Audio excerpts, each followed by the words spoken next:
winner in Southeast Region 2 for the 2024 NCAA softball tournament.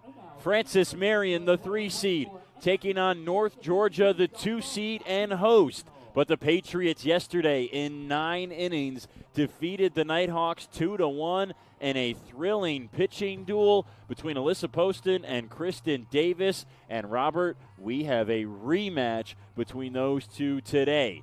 Game 1 right here at noon. Game 2, if necessary, should the Nighthawks win the first game, is scheduled for 2:30 here at Haynes and Carolyn Hill Stadium at Lynn Cottrell Park in beautiful Dahlonega, Georgia. Thank you so much for joining us. I am Brennan Shabath. Alongside me is my partner, Robert DiClemente, here on the Nighthawks Sports Network. And Robert, the Nighthawks have a tough task today. They've got to go against the sophomore star, Alyssa Poston, who allowed 10 hits but just 1 run in the first game yesterday, leading to the 9-inning victory for Francis Marion. She was outstanding. Absolutely, and we're getting another pitching duel today like we saw yesterday. Alyssa Poston, one of the best pitchers in the country, going up against Kristen Davis, one of the best pitchers in the Peach Belt Conference. And both of these pitchers had a phenomenal day yesterday in a duel going 9 innings. That one a low-scoring affair, just 2-1. We should be in for a great finish to this Southeast Regional today. Our first pitch from the home Francis Marion Patriots to the visiting Nighthawks to Katie Ward is outside for ball 1 right at 12:01. We are underway in the final day of the Southeast Region 2 tournament. There's a strike on the inside. So Francis Marion winning yesterday over UNG gets the home field advantage on the scoreboard today here in Game 1, Game 6 of the tournament overall. Swing and a miss from Ward, 1 ball and 2 strikes. Poston yesterday, 9 complete innings, only 1 earned run. Didn't walk a single batter. She struck out 4. She went on a long stretch late in that game. She got 4 strikeouts in the first 4 innings. Didn't strike out anybody the rest of the way, but was good enough to keep getting out of innings. Nighthawks left a lot of runners on base in that game, a lot of opportunities left on the board, and it was because Alyssa Poston got a lot of soft contact and was able to get outs. Absolutely. It was a lot of routine plays that these pitchers forced these batters into, both on the Nighthawks side and on the Patriots side. We saw a lot of 3 up, 3 downs in yesterday's contest, and with the pitching superstars that we have in this matchup, wouldn't be surprised if this is another low-scoring affair today. 2-2 to Katie Ward. She swings and pops it up foul. Taylor Watford has room at first base and makes the catch for out number 1. That's the first out. So now Georgia Blair, the catcher, a senior and PBC all-conference selection, Southeast Region, all-region team by the National Fast Pitch Coaches Association. She will bat second in a lineup that has been tinkered with by Mike Davenport from what we've seen all season, especially as of late with some of the injuries. Typically, Blair has batted third behind Ward and Mallory Parker. Parker is on deck and will bat third in this first inning. This lineup worked well for North Georgia yesterday against Flagler, the exact same lineup that they saw yesterday in that 9-0 win for the Nighthawks over the Saints to keep their season alive. Like I said, a couple switches to this lineup, but it worked well for them. And so Mariah Wicker, the left fielder, she bats in the 9-hole today. She's the 3rd lefty for Mike Davenport in his lineup. That one's up and in on Blair, 2-1. So it goes Katie Ward, Georgia Blair, both from the right side. Then back-to-back lefties with Mallory Parker and the sophomore first baseman, Mary Seal Brumby. Madison Simmons is out in right field and will bat 5th. Tegan Laval Masonette, a redshirt freshman, is the DP today after a good game in the same spot yesterday as Blair chases the high fastball. Riley Moody, typically the 9-hole hitter, has moved up to the 7th spot with a good bat as of late. She's still starting at shortstop. And then Gracie Mixon, no surprise to see her starting at third base. She'll bat 8th. The 2-2 fouled away again.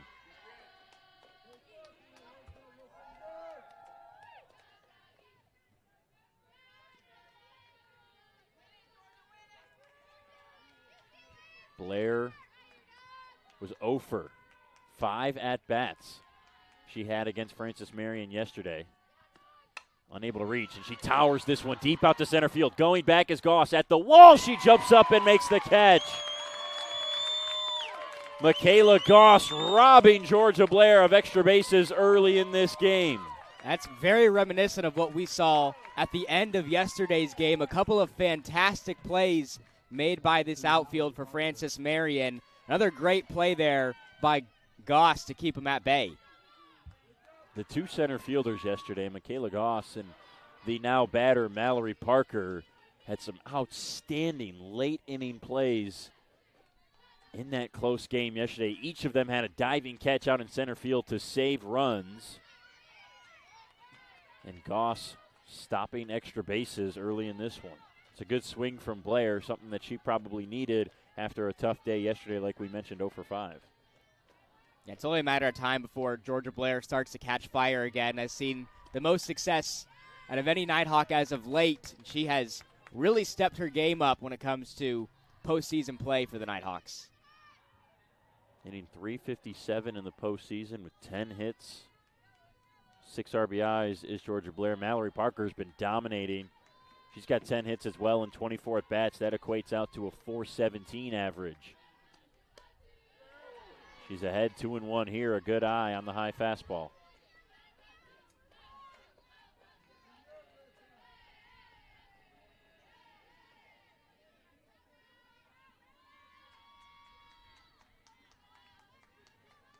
Here's the 2-1. Floated foul.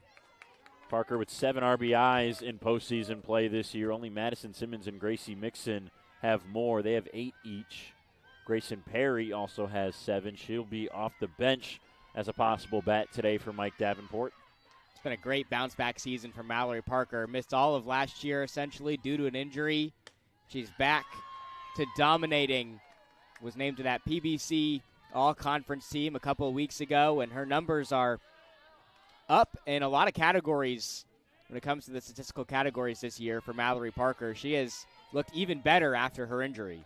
Yeah, she had a killer third season before that injury for the Nighthawks. Felt like last year could have been an explosion for her, as solidifying herself as one of the best bats in the region. And that injury kind of derailed that season for her, but she has come back with a vengeance in her senior year. Yeah, she only played 7 games last year, but she was batting .517, so she was on track to have a dominant season. She hits this one out to the gap and right. Goss going back at the track, at the wall. It's out of here! Mallory Parker, the big bat, with a big bomb.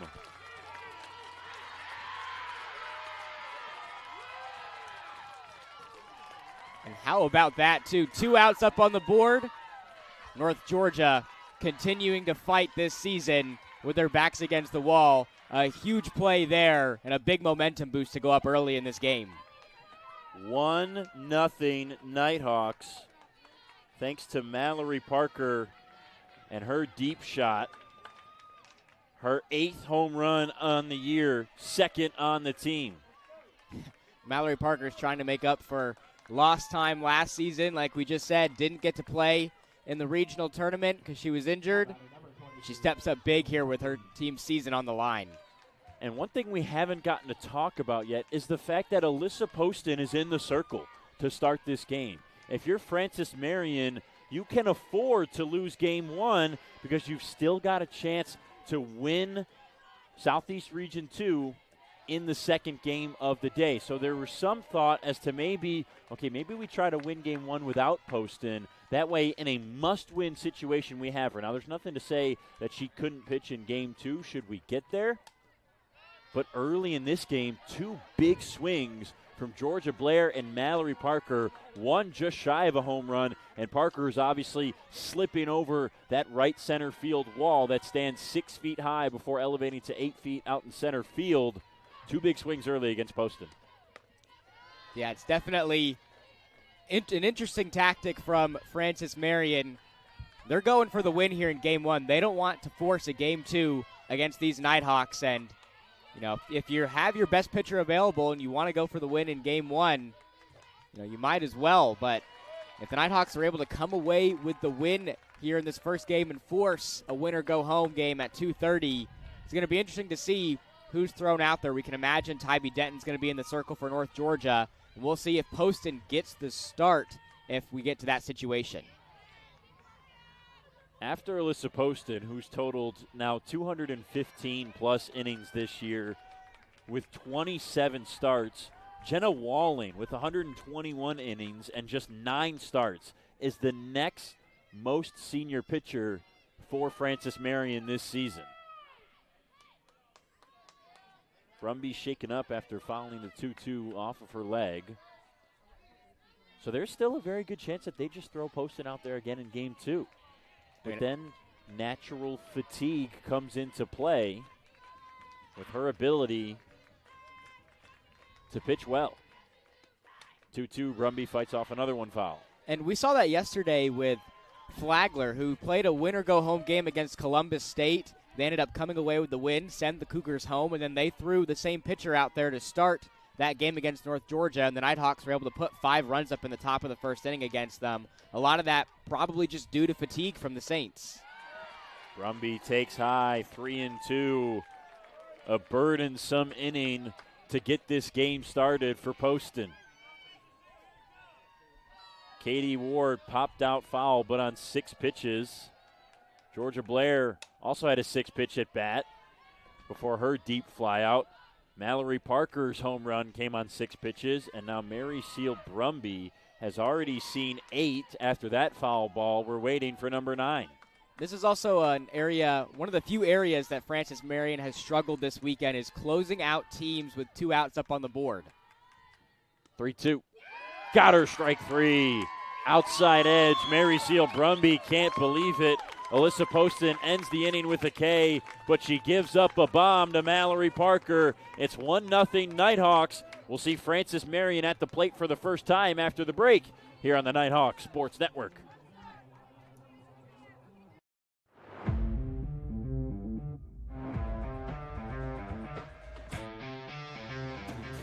We have a long tradition of athletics at the University of North Georgia. For the past 50 years, our athletic programs have been making a difference for our university. And today, I'm really excited to talk about how we will take that to the next level. When you think about elite athletics, you think about elite performance. Mary Rob, tell me what that means to you. So elite performance at the University of North Georgia is unique because we have a value proposition unlike anybody else in this country, where we're able to perform at the highest level because of our connections with our Corps of Cadets and our College of Health Sciences and Professions, coupled with our professionals from coaches, athletic trainers, support staff in our Department of Athletics, where we're preparing our student athletes to battle on the field of competition, in the classroom, and in our community. We'll be elite in everything we do. So today, we are really excited to announce our strategic bet, where we are going to deliver elite performance, elite competition, and the most value-adding Division II athletic program in America. Go Nighthawks. 2-1. Madeline White takes a first pitch ball low and outside from Kristen Davis, the senior in the circle for the Nighthawks. We mentioned this is a rematch in the circle between Poston and Davis from yesterday's Game 1. And the lineup has stayed the same for Stacey Valley as well. 2 lefties to start with Madeline White, who plays over at third base. Emily Kahns out in left field is another lefty. She'll bat second.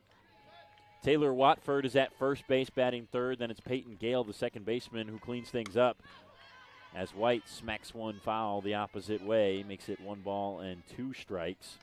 Katie Smith will bat fifth out in right field. Michaela Goss, the shining play in center field already today, a couple yesterday. Back out there as we saw in the top of this inning, bats sixth. Lauren Smallwood is the catcher batting seventh.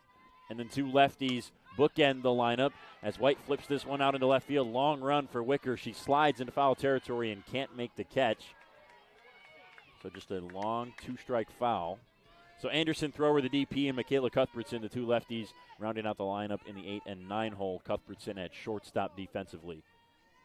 And this lineup has worked well for Coach Valley this weekend. Undefeated so far. Have only allowed 1 run. And this lineup has been fielding, and Kristen Davis gets a big strikeout there. Strike 3 called inside part of the plate. Davis a backwards K to get her day started after what was a fantastic day yesterday. 9 innings, 2 runs on 4 hits, walked a pair of batters, but struck out 7.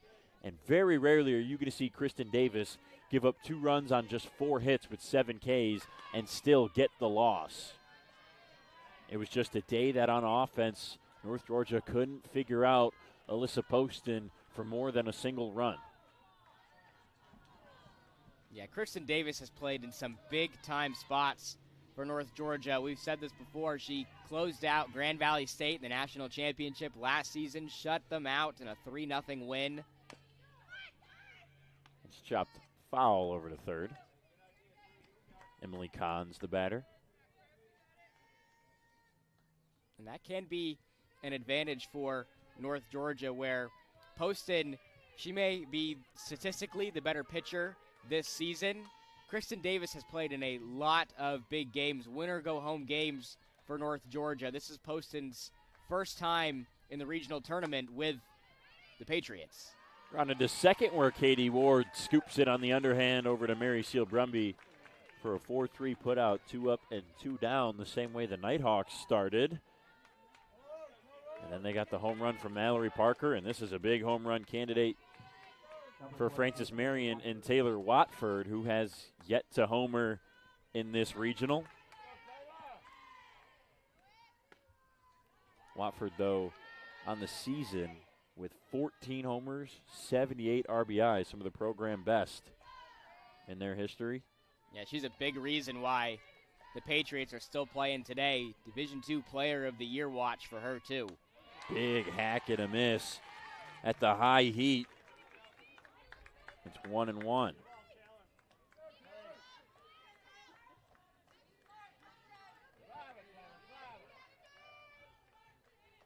Davis delivers. Changeup drops into the zone. So she throws the fastball up and gets Watford to chase. Goes right back at that sight line, excuse me. And instead it's a changeup, though, and she puts in the zone for 2 strikes. Outside, Watford lets it go. So Frances Marion looking for their first super regional appearance since 2008.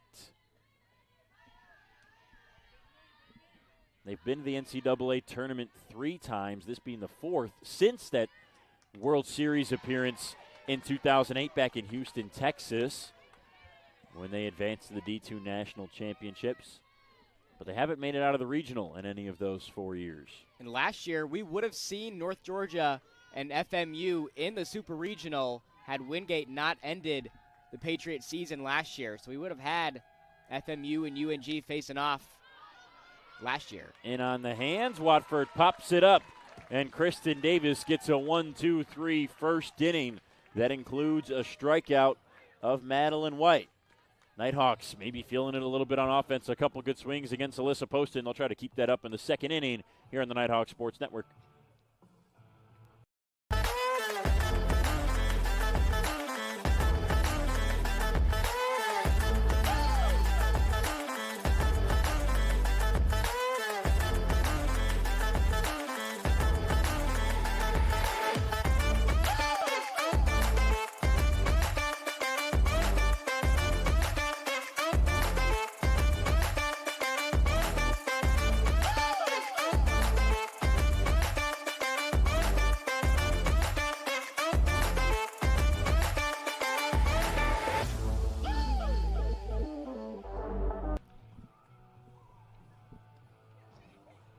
One nothing Nighthawks after 1.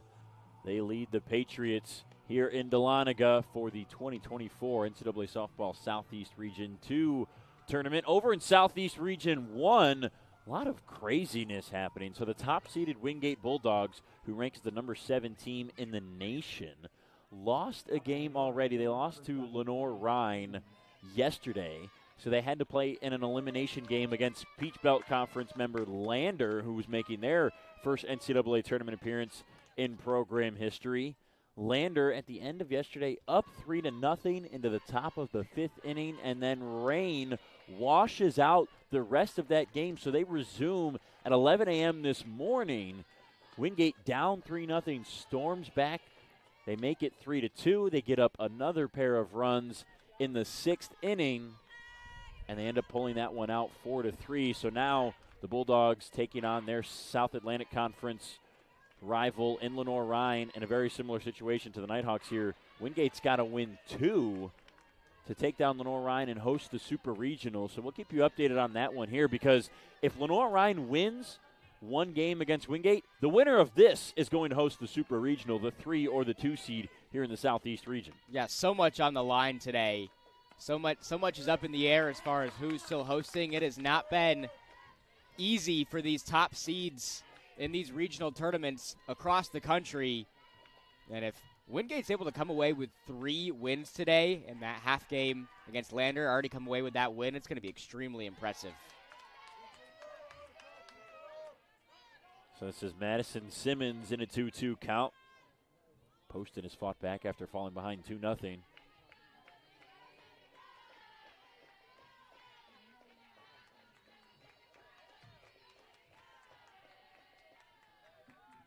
The 2-2. Big swing, just tipped off the end of the bat from Simmons. Madison Simmons, we mentioned, tied for the team lead in RBIs in the postseason with 8. She's had some really good at-bats in this postseason. She had a home run in day 1 of the Southeast Regional. Inside, and that caught her on the elbow. Or maybe not. Maybe they say it caught the bat. Sure looked like it hit Simmons. It's at least ball 3. And so they say 3-2. Did not hit her, so we've got a full count. Yeah, that one looked like it took a bit of an awkward drop from Poston. I think maybe it hit the glove of Smallwood and then deflected off the glove and hit Simmons, and so it just kind of looked like it hit her at first. Either way, the payoff is outside for ball 4, so Simmons still does reach, and the Nighthawks have the leadoff hitter on. And Madison Simmons has just been so good. She's just a player built for May softball. Didn't get a ton of run in last season's tournament because Mariah Wicker kind of broke out as a superstar last year. And in 2022, when Madison Simmons got some really consistent run in the tournament, batting .444, making some huge plays for the Nighthawks. Tegan Laval Masonette, the redshirt freshman designated player today. She saw a lot of run early in the season when Katie Ward missed a few games with an injury. So Tegan got a lot of starts at second base, played well, was a Peach Belt Conference Freshman of the Week in one of those outings. She was a good bat yesterday, someone we haven't seen a lot as of late, as not only has Katie Ward returned to the lineup, but she's done so in high fashion. Oh, with a absolutely. lot of home runs and some big swings and a high batting average for the Nighthawks. Yeah, she's absolutely earned that leadoff spot in the batting order. But Laval Masonette has been a key piece early in the season, and she's made the most of some opportunities, whether it's pinch hit, pinch running, late in this year for the Nighthawks.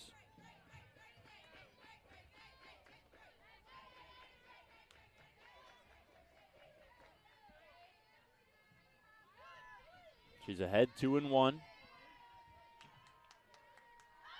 Shows a bunt and pops it foul, so with 2 strikes, she won't get to do that again.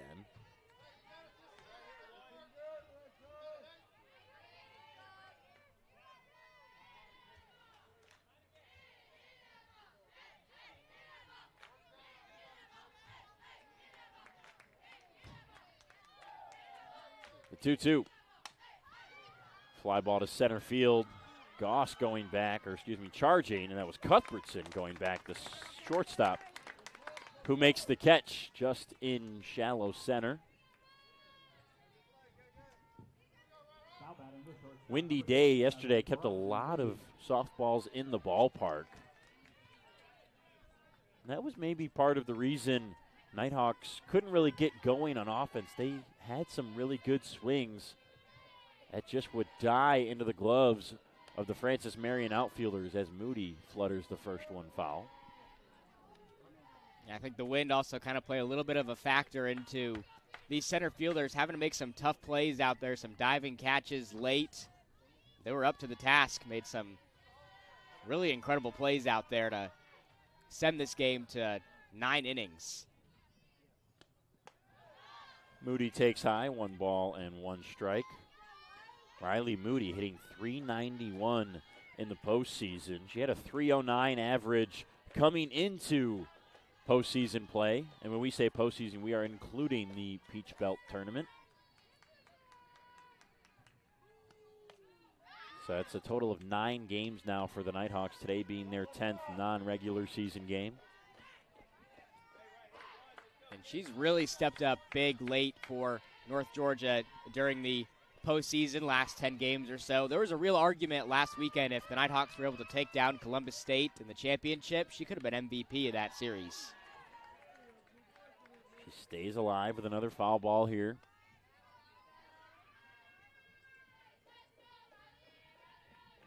The defense for Riley Moody has been impressive as of late as well. She's had her share of struggles over at shortstop. Obviously not an easy position to play. It's this one right side, diving stop by Watford. Can she get up in time? No! Watford stumbled getting to her feet, and Riley Moody's eraser. She gets down to the first base bag before Watford can get there. 2 on and nobody out, or 1 out, and it looks like there's an issue with Madison Simmons now. Looks like she's holding on to her wrist out there. Maybe she's going to step off, though, with the trainer. Riley Shimon, the athletic trainer for the Nighthawks, racing onto the field and now off of it. Simmons follows her into the dugout. Mike Davenport hasn't pulled his lineup card out of his back pocket yet, so I'm not sure that we're going to get a pinch runner. It did look like she was reaching for that hand. Couldn't tell if it was the right or left, but it looked like she was reaching for one of her hands as she was bent over at second base. Didn't see anything on the play that would have indicated that she suffered an injury of some sort. Maybe it was in a slide into second. I don't know about you. I was looking at first base with Watford. Well, considering the fact that Coach Davenport hasn't gone to his lineup, maybe indicates maybe she scraped her hand or something like that, and just needs, a quick, wrap of the hand to get back out there. Hopefully nothing serious, of course. She's already, like we talked about, a bat that they have been happy to have and need moving forward in this regional tournament. So Moody reaches on the infield single. Simmons over to second. It remains TBD if she will stay out there. So it's going to bring up Gracie Mixon with 2 on and 1 out. And Gracie Mixon's been an RBI machine. And Simmons pops out of the dugout. A black wrap on that right hand, and she's ready to go. Yeah, great to see her going back out there. Still kind of shaking that wrist a little bit, though, at second base. Feels like that should affect some head-first slides if she's involved in any plays at a base, which could be the case with Gracie Mixon, a good hitter at the dish. The first pitch from the lefty Poston. In there for a strike. How about Gracie Mixon yesterday stepping up big for North Georgia, went 2 for 3 at the plate, 4 RBIs for the senior in a big spot, season on the line. There's some Mixon magic yesterday that helped propel the Nighthawks to today's game against Francis Marion. Mixon pops it up right side, and Watford is right there for the second out. Yeah, Gracie Mixon doubled her postseason RBI output in yesterday's second game for the Nighthawks alone against Flagler. A couple bases loaded situations where she came through in the clutch. Her pop out brings up Mariah Wicker, the lefty in left field today. A senior who has seen plenty of postseason success for the Nighthawks, especially on their run to the national championship last year. And she's struggled as of recently, but where she really started to find her groove again was against this Francis Marion team yesterday. Went 2 for 4 at the plate. A couple of perfectly placed bunts for her. Looks like she's starting to find a little bit of a rhythm again. And in a 2-out situation, she won't have an opportunity for a bunt single here. She did have a pair of bunt singles against Poston and the Patriots yesterday. And those just end up being 2 examples of squashed opportunities by the Nighthawks. 1-1 taken up and away.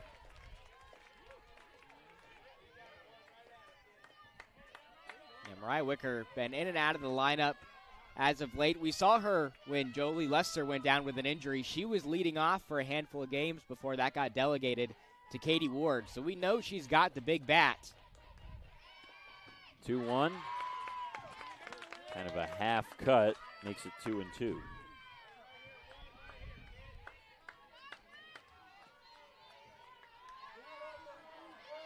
Crowd coming to life. Deuces galore.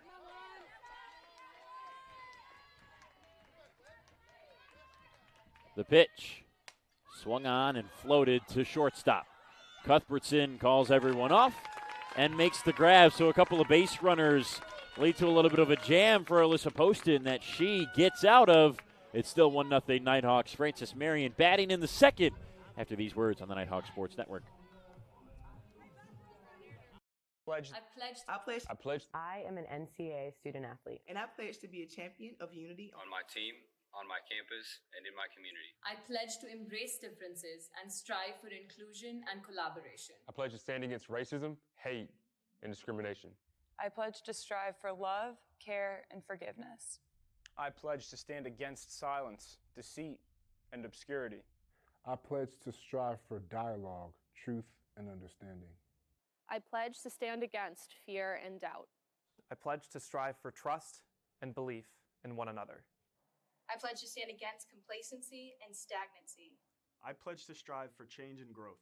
I commit to supporting my fellow student athletes in all circumstances that impact them. I commit to both choosing unity personally and encouraging it for all. I pledge these things because we are stronger together. United as one. 2-1. 4, 5, and 6 hitters for Frances Marion in the second. Peyton Gale, Katie Smith, and Michaela Goss make up that trio. Going against Kristen Davis, who went 1, 2, 3 in the bottom of this opening inning. Gale powers one foul on the first pitch. We saw a lot of that yesterday where these batters for Frances Marion would test Kristen Davis. First pitch that they see, decide to let it go. That also led to a lot of 3 up, 3 downs yesterday. We saw an inning where Kristen Davis just had 3 pitches, got 3 outs. And she's ahead. No balls and 2 strikes here.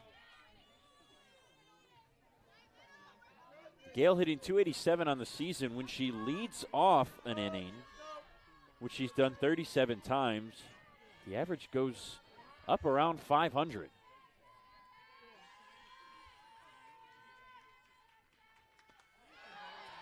And a good pitch, low, near the zone, but not inside it.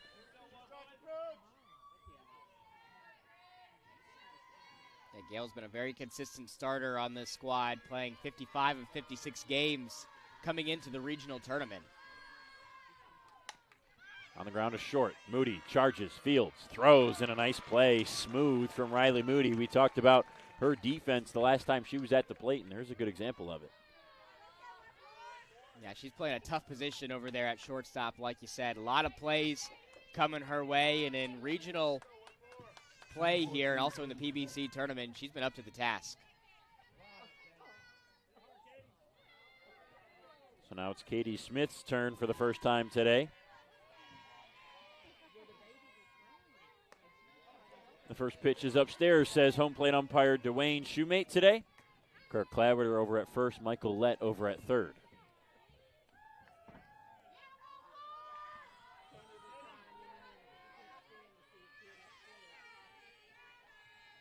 The 1-0. On the ground, Mixon dives, but it's foul. And Gracie's always going to make a play like that, even if it's on a foul ball. You know, she's wanting to get that second or third out or whatever out it may be in the inning. She's always going to make those diving plays.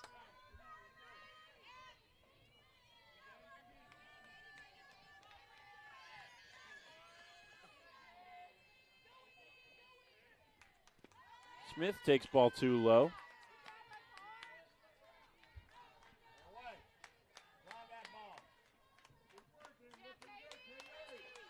Katie Smith, a .345 hitter this year. One of their better power hitters with 8 home runs, second on the team behind only Taylor Watford. She ropes that one to short. It's off the glove of Moody and into left. Riley Moody reaching to her right, opposite the glove side, and just couldn't pluck it out of the air. Yeah, that was a tough play for Riley Moody to make. And of course, Katie Smith stepping up in a big spot here. You mentioned her home runs.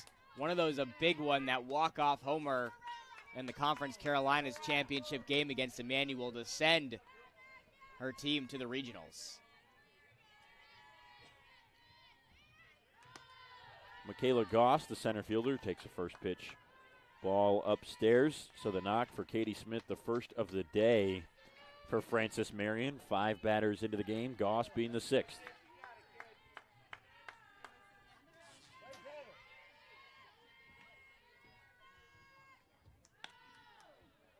Nubbed off the end of the bat, fouled on the first baseline as the 1-0. Goss, one of those players who has worked her way into the starting batting order this season. Wasn't the case to begin the season.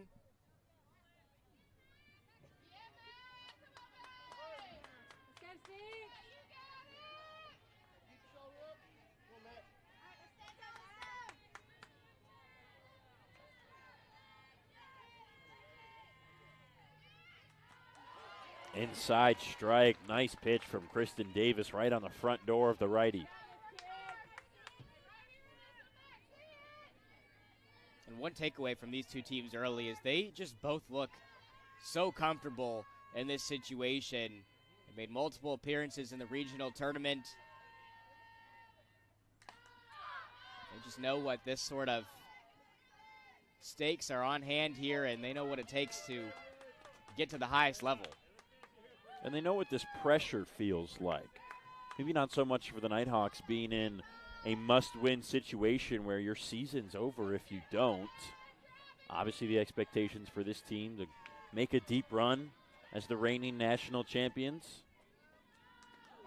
And a nice pitch from Kristen Davis. Goads a swing and miss out of Michaela Goss, the second K of the day for Davis. Records the second out in the second. Number 20, Lauren Smallwood.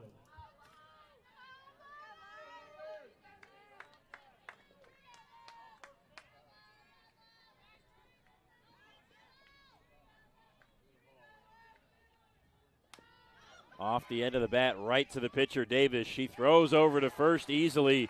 One pitch and an out to Lauren Smallwood. Nighthawks are out of the inning after giving up the first single of the game to Katie Smith for Frances Marion. 1-0 North Georgia leads here on the Nighthawk Sports Network.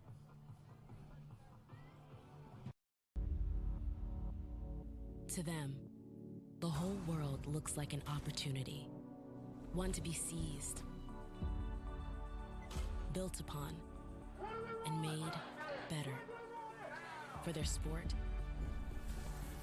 and the people around it. To student athletes, every opportunity is a chance to change what could be and show the world what opportunity can do.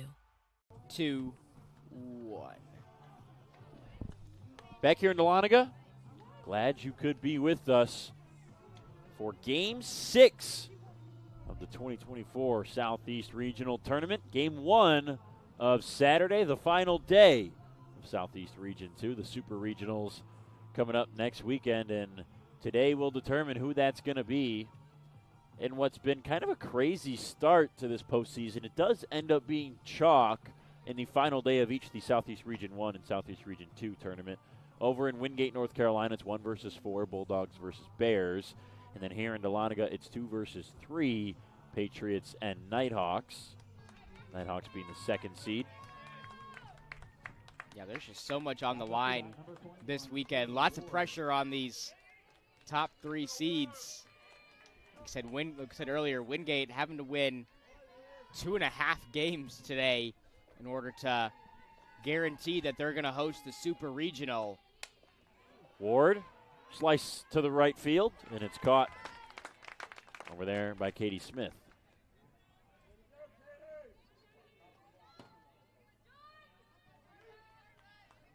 Number 71, Georgia Blair.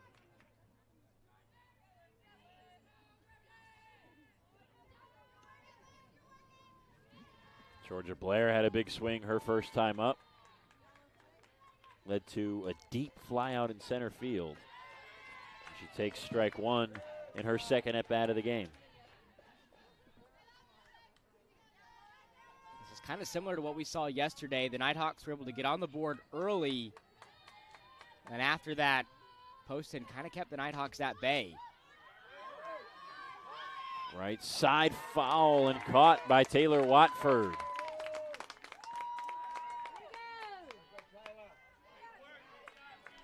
Long run for the first baseman towards the on-deck circle of North Georgia, and she made a nice play. That was a great hustle play there to give us our second out.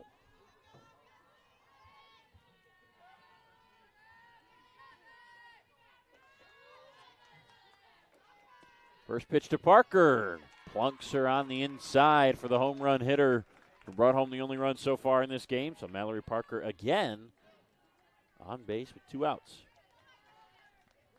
I mean, it's just so hard to keep the Nighthawks off base, whether they're getting that through a hit, drawing a walk, drawing a hit by pitch there by Parker.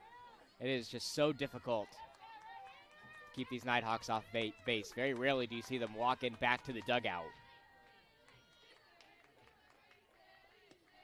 Brumby out to center. Goss a few steps to her right. Makes the grab. So a quick inning for Alyssa Poston, and that's exactly what Frances Marion needed to get the offense back at the plate. Patriots batting in the home half of the third, needing just one win to go back to the Super Regionals for the first time since 2008 here on the Nighthawk Sports Network.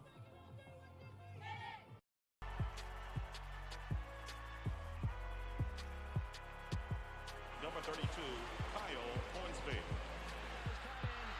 Inside the 30, touchdown. Michaela Burgess. An incredible finish by Hall. The NCAA and its member schools offer nearly 500,000 college athletes a path to go pro in something other than sports.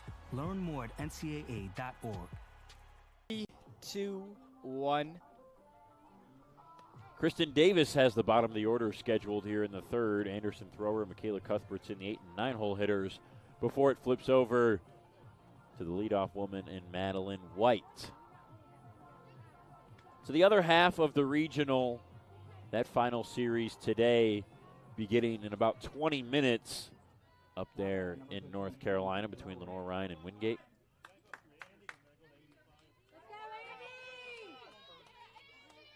Yeah, we've mentioned this before. It's been tough sledding for a lot of these top-ranked teams in these region tournaments. We saw West Texas A&M, the number 1 team in the country, upset by the 8th seed a couple of days ago. It has been tough sledding for these top teams. So after day one, the only 1 or 2 seed in the country with a loss was West Texas, the number 1 team in the country. Here on day 3, all 1 and 2 seeds still remain, but there's a number who are facing what could be their final game of the season, including the Nighthawks, including the Bulldogs of Wingate. Auburn Montgomery in the South region, they've got a loss already. West Texas, obviously.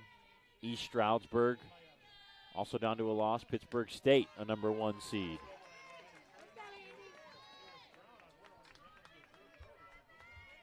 So the losses started to pile up yesterday for some of the top seeds nationally.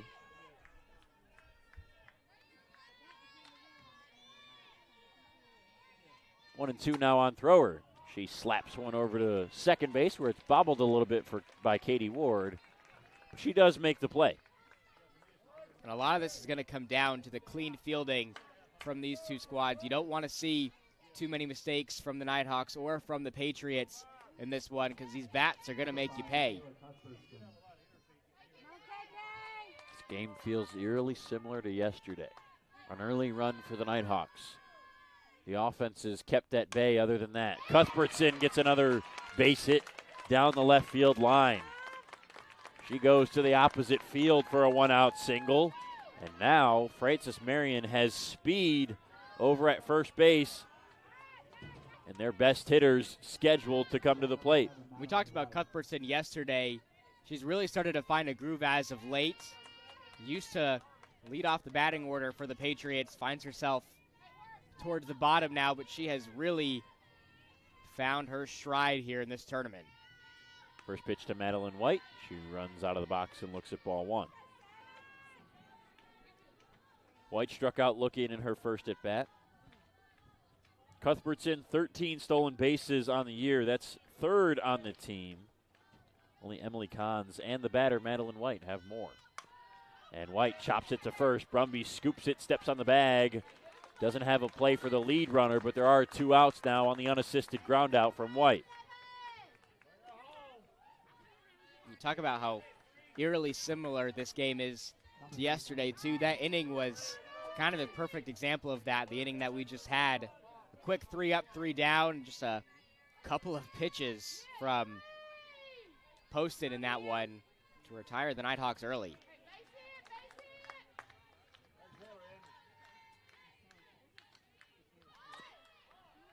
Showing bunt was Emily Kahns, but it flips foul. But these are just 2 teams with their makeup that when they face each other are not designed to put up a lot of runs. The pitching staffs are both just so good. The defense behind them as well, stellar. That you really have to convert on what few opportunities you may find. And yesterday, it was Frances Marion who had fewer opportunities but converted on more. And they come away with the win. Yeah, the Nighthawks didn't struggle in the hit category yesterday, had 10 of those. Only come away with 1 run, though. And the Patriots only had 4 yesterday, but it paid off with the 2 runs to come away with the win. To second base, Ward scoops and throws over to first in time. Now the throw home, but it doesn't matter because that was out number 3. Cuthbertson running home just in case. Kahns was safe at first. She wasn't on the 4-3 ground out, and Kristen Davis strands the threat over at second base. After the single from Cuthbertson, we've played 3. The Nighthawks lead it by 1. 4th inning coming up after these words on the Nighthawks Sports Network.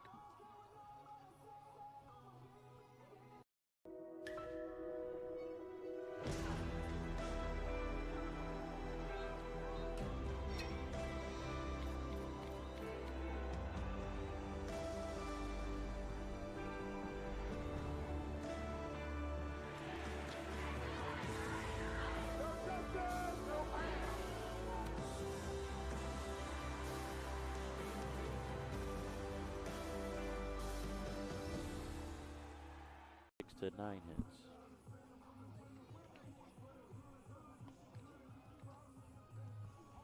Ready for the 4th inning from Dahlonega on the campus of the University of North Georgia here in the Georgia Mountains. Frances Marion coming down, or maybe more over, from South Carolina to make the trip to the regional for their 3rd consecutive season. We mentioned the NCAA history for them. This is their 5th year overall in the tournament, but 3rd in as many seasons. In 2022, they went winless in the Southeast Regional that the Nighthawks came out victorious of. In 2023, they picked up 1 win here in the regional tournament. Yeah, these are 2 teams that used to see each other quite often. Frances Marion used to be a member of the Peach Belt Conference, one of the founding members of the PBC, like you said yesterday. Simmons, a deep bomb to left. You can forget that ball. Madison Simmons powers her 2nd of the playoffs. 2-0 Nighthawks.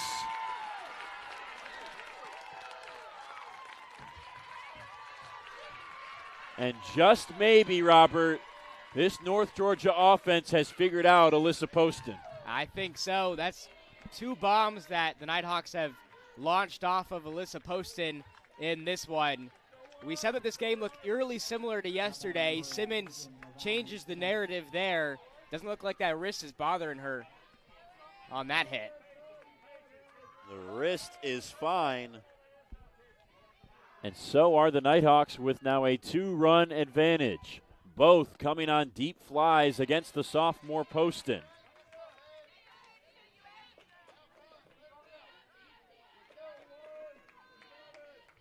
And that's what you like to see. Mallory Parker and Madison Simmons, like we've mentioned earlier in this game, didn't get a lot of run in last year's tournament. Parker didn't get any, and here they are in the regional tournament, back here in this situation, and they are the two reasons North Georgia has this 2-0 lead. So the home runs for the Nighthawks, numbers 25 and 26 that Poston has given up this year. That's a large total. But one thing that's been highlighted by Michael Hawkins, the sports information director at Francis Marion, who we've talked to extensively about his team, is that because Poston has been so good at limiting base runners, many of them have been solo shots, and that's the case today. Poston is lucky that it's just a 2-run ball game, because how many times this year have we seen North Georgia with a couple home runs in a game, and instead of a 2-0 game, it's 5 or 6. Now we've seen plenty of run rule victories for the Nighthawks after they get some runners on base and launch a couple of balls out of here, and it's fortunate for the Patriots that this is only a 2-0 game for them.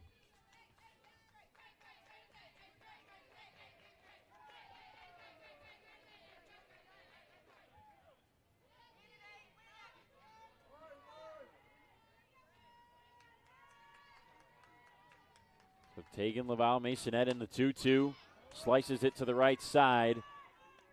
Up in the air for Taylor Watford to make the catch for the first out.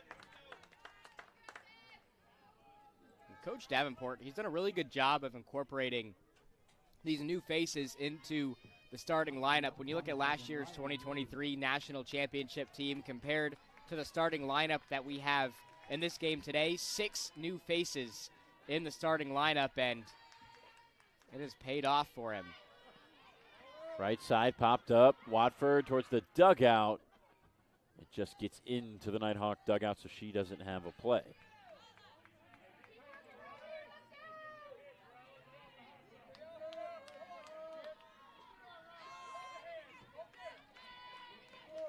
So 13 of the 24 homers entering today by Poston were solo shots. It's now 15 of 26. Moody takes ball 1.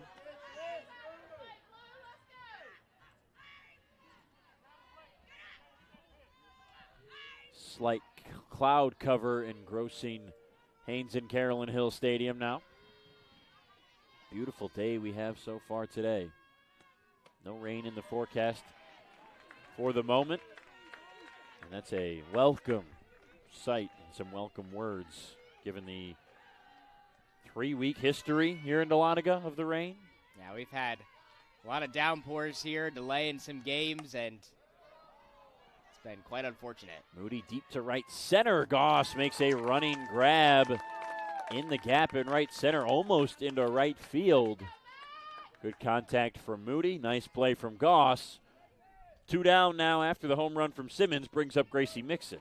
And again, like yesterday, this fielding from Francis Marion is dialed in today. Only 2 runs from the Nighthawks in this one have been solo shots they haven't had a chance to make a play on.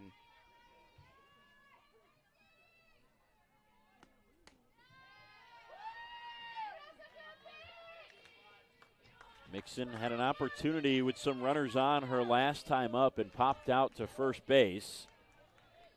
See if she can maybe spark a 2-out rally here is what the Nighthawks hope. Poston trying to get out of the inning, allowing just 1 run.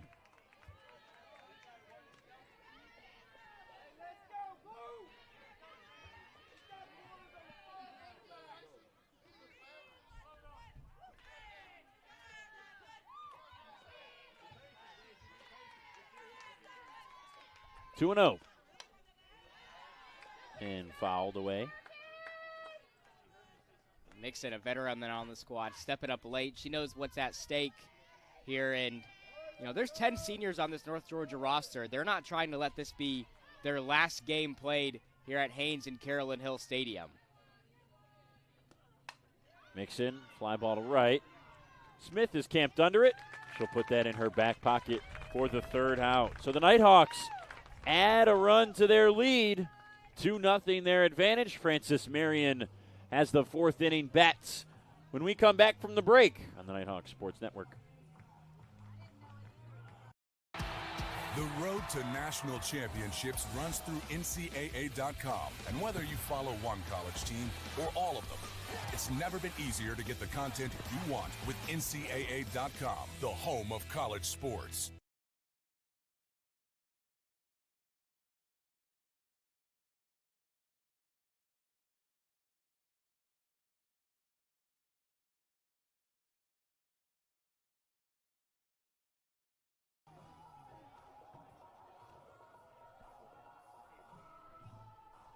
Two 2-0 lead now for Kristen Davis in the circle for the Nighthawks.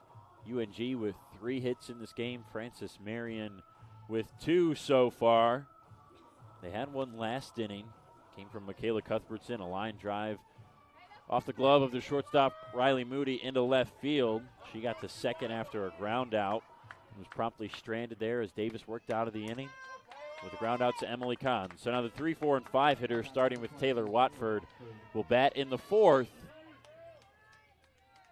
Frances Marion yesterday against Davis held in check for the large portion of that game, not getting their first run until the 6th inning. Diving stop by Moody up the middle, but she doesn't have a chance to throw it over to first. So a leadoff infield single on one pitch for Taylor Watford, and maybe Frances Marion is cooking again here in the 4th. And again, like we saw yesterday, the Patriots, on some of the first pitches that they see from Kristen Davis, decide to let it go, and it pays off there for that leadoff base hit.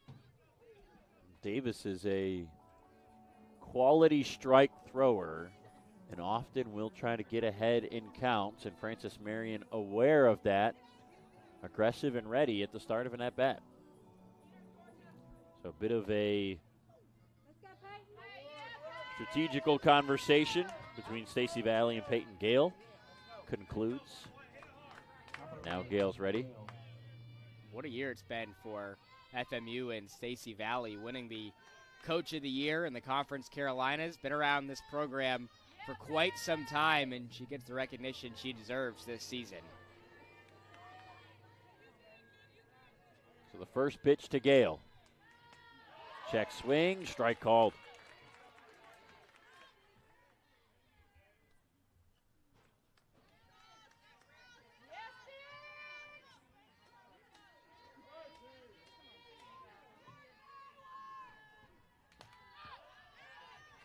Gale behind 0-2.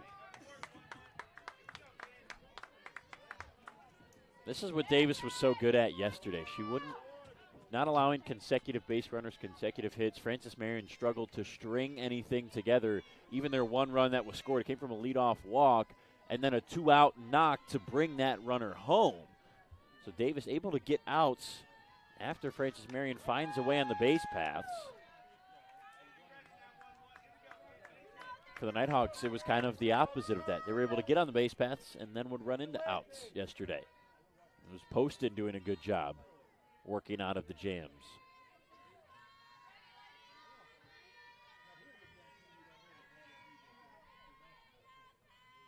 The 1-2. Gale will stay alive. Yeah, Kristen Davis's game can sometimes be overlooked because the Nighthawks have the PBC Pitcher of the Year, Tybee Denton, on their squad, but Davis is as good as they come. A lot of her stats ranking number 2 in the Peach Belt Conference behind Tybee Denton. Some of those stats number 1, and she was the better pitcher of the two last season on that national championship team.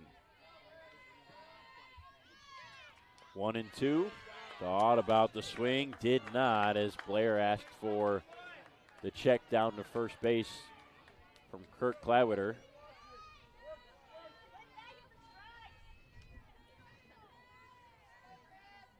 Yeah, to your point, Robert, just speaks to the quality of this staff. 2-2 pop foul, gets over the screen right in front of us here at the press box. Almost made a play on that one. Well, the awning kind of blocks our view of it, so we can't see if it's coming. So I wasn't quite ready, but I think I could have reached and caught that one maybe. You ever caught a foul ball at a park before? No, I haven't. I've had no interactions with a live baseball or softball ever in my life out of play in a game I've attended. Swing and a miss. Down goes Gale. Have you? I have gotten a ball in a batting practice before a Braves game at one point. Okay, were you out there in right field catching stuff from It was like Matt Olson? Right center field. It was actually an Acuna. Okay, ball that wow. He was That's doing even more batting valuable. practice before. I believe they were playing the Phillies. This was a handful of years ago, but that ball is definitely on my bookshelf back at home. Absolutely. I'm just waiting for the day we get one in the press box. We'll have to frame that one. play. Yeah, absolutely. We'll stick it above the air conditioner back here. Put it on display.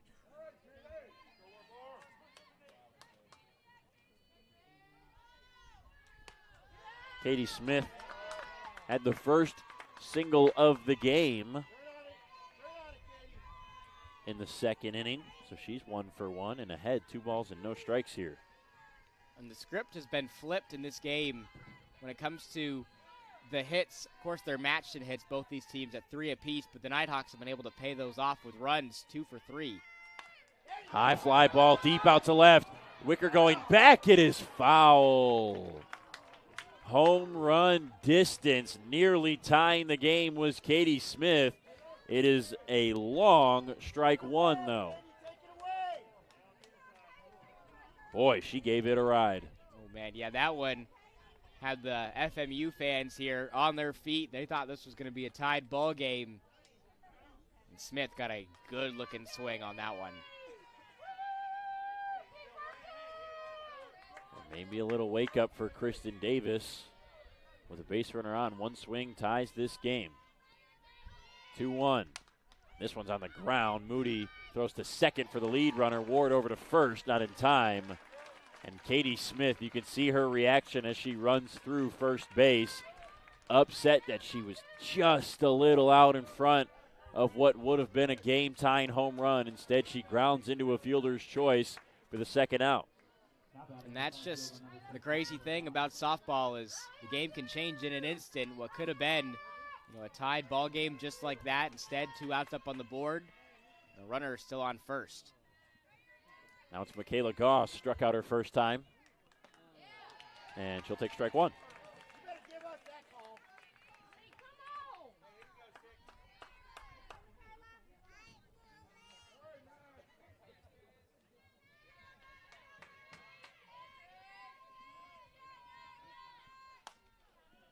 Fouled on the ground, and Davis is 1 strike away from yet again working out this inning. An inning in which they got the leadoff runner on.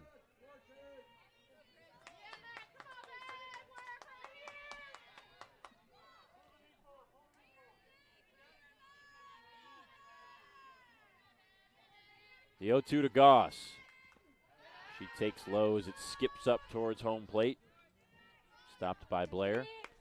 They're officially underway over in Wingate. Top of the first inning. 1 on and 1 out for the Bulldogs. So we'll keep you apprised of the events up in North Carolina for the other half of this Southeast region. Now the 1-2 outside. Nighthawks thought they had strike 3. Goss will step out of the batter's box and back in the 2-2. And the fact that the Nighthawks have been able to keep the Patriots at bay so far in these last 2 games is remarkable, considering the offensive firepower that this team has had over the past 2 seasons. 2-2. Powered foul. Now, last year they had a historic offense, scored 458 runs in those 55 games. That not only led Division II, but it led all levels of NCAA play, including Division I.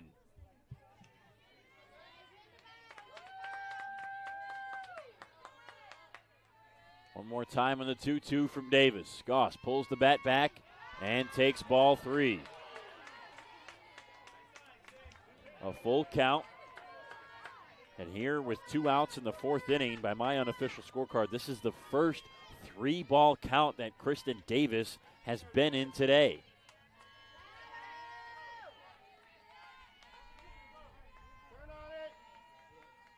The payoff. Ball 4 low. Davis was ahead 0-2 in that at-bat, and Goss works a big 2-out walk to keep the frame going. First walk allowed by Davis today. Now batting number 21, Smallwood.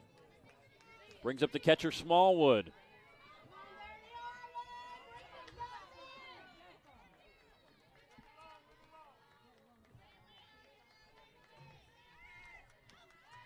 And she takes ball one on the first pitch.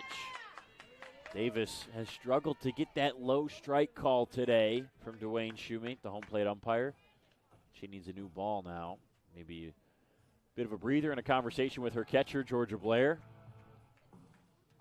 But that low strike, she's been working that bottom part of the zone a lot today, trying to get that call. Sometimes she has, other times she hasn't.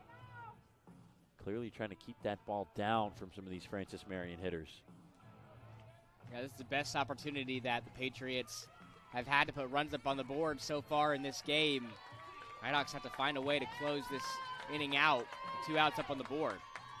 Both fan bases cheering these players on. The first run for Francis Marion in scoring position. The 1-0. Fouled away. Davis was really good at that last year, helping them to a national championship run. Has been good at that this year, is getting the ground ball. Maybe not necessarily going to wow many people with boatloads of strikeouts. She'll certainly have her big games and has the ability to strike hitters out, but she's been really good at getting soft contact and getting the ground balls and leaving it to her defense. Smallwood gets under that one, and it's a high foul fly. So back to a 2-strike count. These Patriots in this inning have had some really good swings at the bat from Davis. Just haven't been able to keep anything fair up to this point. The best chance for Francis Marion in this game so far. 2 on, 2 out. They trail by as many runs. Smallwood pulls the bat back, waiting for the 1-2. She swings and hits it to the right side. Brumby backtracking in foul territory makes the catch, and the Nighthawks are out of the inning. Kristen Davis strands a pair of runners again. That's 4 in total. Francis Marion has left on the bases.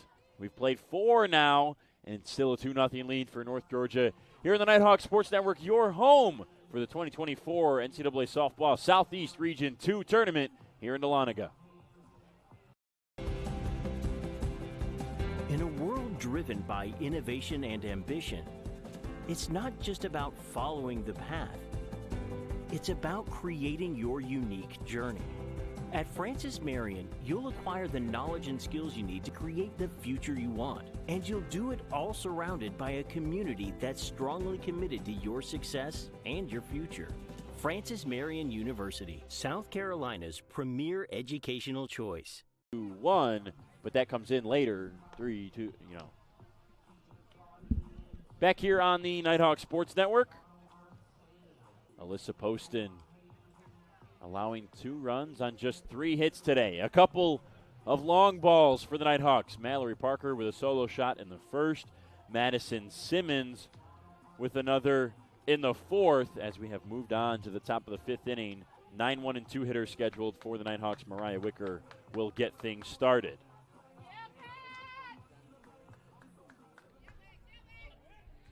Nighthawks wearing their baby blues today, typically a tradition on Sundays. They wore the whites on day 1 of the tournament, the new jerseys that just got here recently. All blues yesterday, and then the baby blues, the colorway they call victory. The day where they need 2 victories to head back to the Super Regional. Wicker trying to bunt for a single. Good play at third base by Madeline White. She raced in there and fielded and threw it all in what looked like one motion to get the speedster Wick. That was a very Gracie Mixon-esque play there by the Saints, making the throw to first base. It was a great play there over at third by White. Now Katie Ward with 1 out. Her 3rd appearance at the plate today. She's 0 for 2.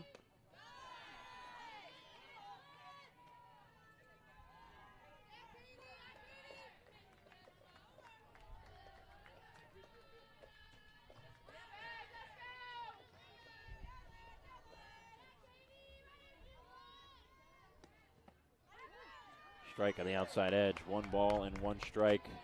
The count. There's a great stat today found by Devin Kupka, one of our student workers here at UNG, the PA announcer today for the final games of the Southeast Region 2 tournament. Not many times this year has North Georgia lost the first of a 3-game series, and that's not technically what they did yesterday because it was still to be determined whether or not they were going to have another 2 games against Francis Marion. But when they have lost the opener of a 3-game series, the Nighthawks this year are a combined 6-0 in games 2 and 3, and looking to keep that mark up today to keep their season alive. Yeah, they always seem to find a way to bounce back after dropping that first game. Ward high in the air on the infield to short, and Cuthbertson has it.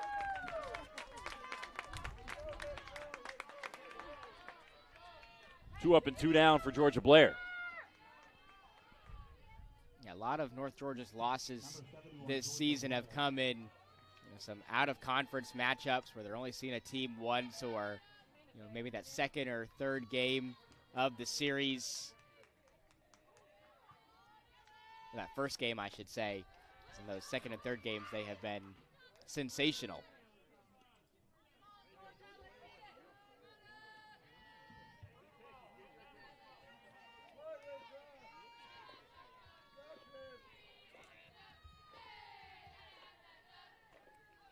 One 1-0 on Blair. Make it 2.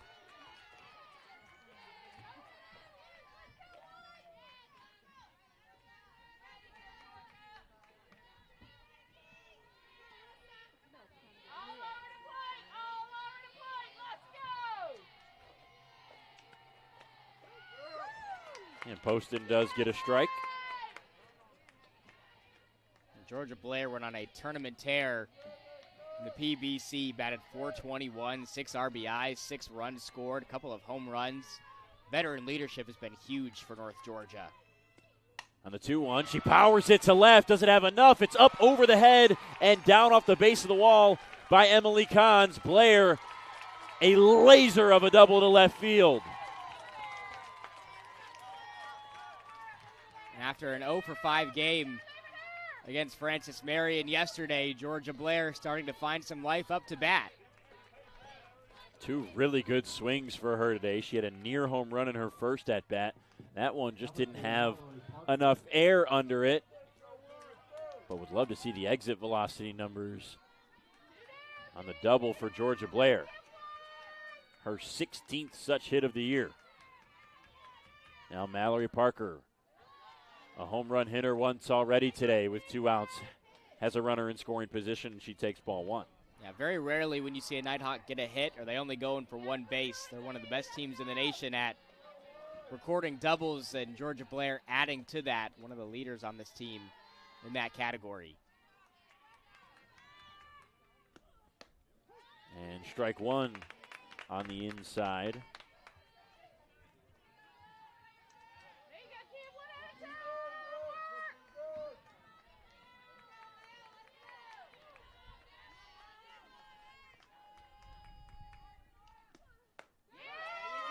Strike 2, good pitch from Poston.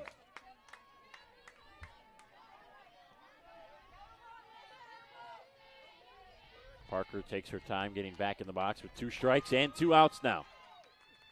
Here it is. Outside, good take from Mallory. Blair dancing off the bases, trying to mess with Smallwood a little bit. That's one thing that Francis Marion did a lot in the first game, and it has even done here today. When the Nighthawks have had base runners, where they've typically been so aggressive, the defense has done a really good job at holding those runners and not giving up extra bases. 2-2, right center, going back is Smith. It's over her head at the base of the wall. Blair scores. Parker to second. She's going to run for third. The throw, not in time, it gets away. Parker pops up. Now she's going home. It gets out of play. The Nighthawks have a 4-run lead. An inside the Parker for Parker. How about that? That's the second time Mallory Parker has had an inside the park home run this season. A big one in a big spot. And now there's some real question marks here for Poston. And it looks like Alyssa Poston's day might be done. Stacy Valley pops out of the dugout. Poston has taken the mask off in the circle. Nighthawks get to the ace of Francis Marion. And we'll hold it here to see if they make a change. The assistant coach for Francis Marion over to the dugout, or the bullpen, right now. UNG chants ringing through the hill. And Poston will stay for the time being. And check that, never mind. She's going to give the ball to her teammates and step out. The stellar sophomore had a great outing yesterday, pitched well today, but Mallory Parker gets the better of her. A home run, a hit by pitch, and an inside the park home run. The Nighthawks have a 4-0 lead as we step aside for a pitching change here from Dahlonega on the Nighthawks Sports Network. How do you make history? In St. Augustine, Florida, Flagler College stands as a beacon where the lion-hearted can forge new paths. Here, your courage finds its name, and ambition finds its home. Inspired by the visionary Henry Flagler, you don't just learn, you create, innovate, and find where you truly belong. So how do you make history? It starts with you, right here. Flagler College, where history begins. Mallory Parker, a solo shot that leaves the ballpark in the first inning.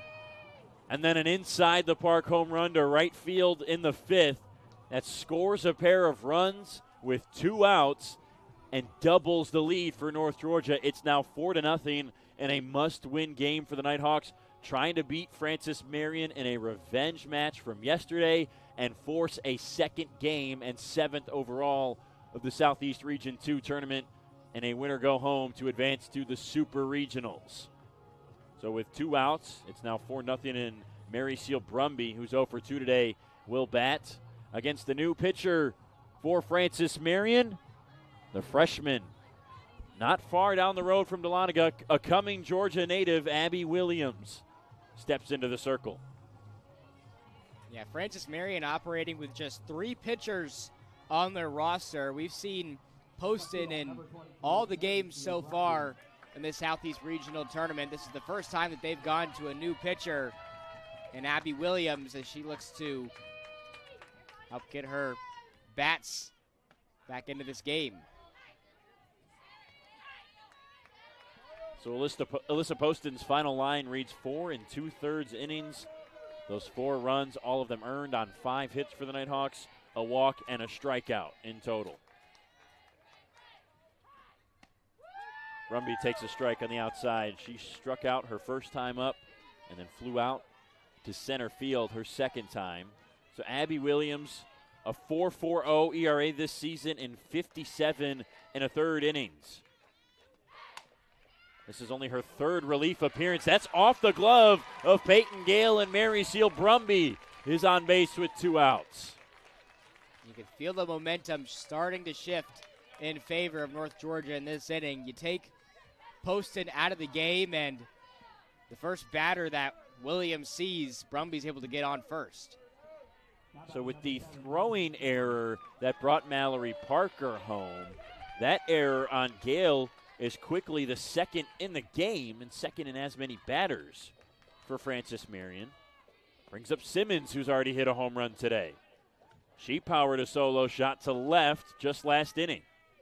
Really the theme of this weekend has been trying to limit the errors. Typically the team with more errors in the game comes out on the losing end.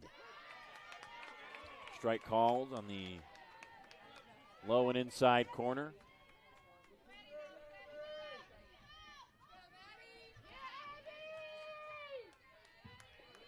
So Williams has not pitched for Francis Marion in almost a month. April 13th, the last time she took the circle for the Patriots. It was just 2 1/3 innings against King University up in Tennessee. we mentioned, she's only made 13 total appearances this year.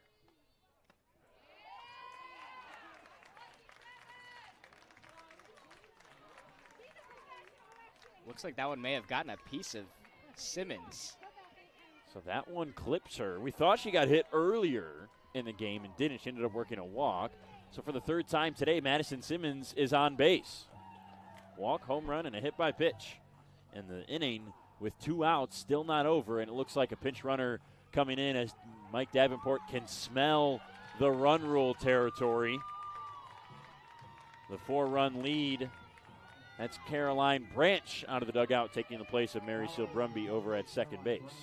Yeah, Branch typically the first option for Coach Davenport coming out of the dugout when it comes to pinch running. If Mariah Wicker is in the starting lineup, you can expect Branch to be the number 1 option. So Tegan Laval, Masonette, 0 for 2 today, a couple of pop-outs. She bats in a big spot, looking to add some insurance to a 4-run advantage for the Nighthawks.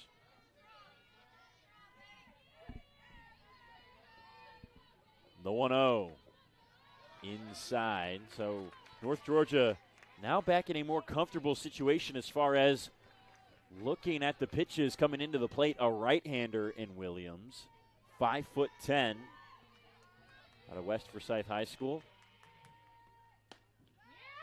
But we mentioned before the matchup yesterday against the lefty Poston, 150 at-bats for North Georgia this season as a team against lefties. Against righties, it was up near 1,400. And Laval Masonette taking all the way on the 3-0. It's in for a strike as Williams stays alive for at least one more pitch in this at-bat. This pitching staff for Francis Marion, very young. Williams just a freshman, other 2 pitchers just sophomores. There's ball 4. The bases are loaded now for Riley Moody. And with one swing, the Nighthawks could reach run rule territory. Moody this season, 6 home runs on the year. Just 1 in the postseason that came back in the Peach Belt tournament. She takes ball 1. And she's really played her best softball as of late for North Georgia, stepping up big in both the Peach Belt Conference tournament and the regional tournament over these last handful of weeks. And inside, ball 2. That pitch has been close to a strike all day. Thought we were maybe going to get a delayed right-handed fist from Dwayne Shoemate. Looks like the Nighthawks right now forcing Williams to try to throw a strike. And there is one.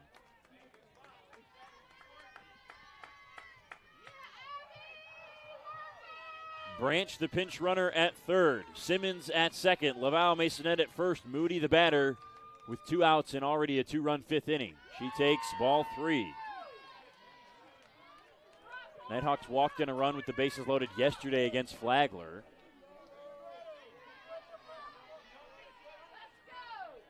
This is a tough spot here in a 3-1 count. Can't afford another ball, and you got Gracie Mixon on deck too. The 3-1, and there is ball 4 as it gets away. Simmons makes a turn around third. She will not try to get extras out of it. So they have walked in another. 3 runs in the 5th inning now for the Nighthawks. All of them coming with 2 outs. It looks like Mixon's going to walk back into the dugout, and Davenport's going to bring out Perry. Grayson Perry absolutely destroyed a softball yesterday. I don't know that I've seen a home run get out further or faster to the deepest part of left center field. It was in a game that was pretty much already over. It was 8-0 at the time. They were in run rule territory against Flagler, and she just added the ribbon on that gift, if you will. Yeah, she took the stitching clean off with that one. Sent one over into left center field. Was really the cherry on top of that performance from North Georgia to secure these games against Francis Marion. Perry takes the first pitch upstairs.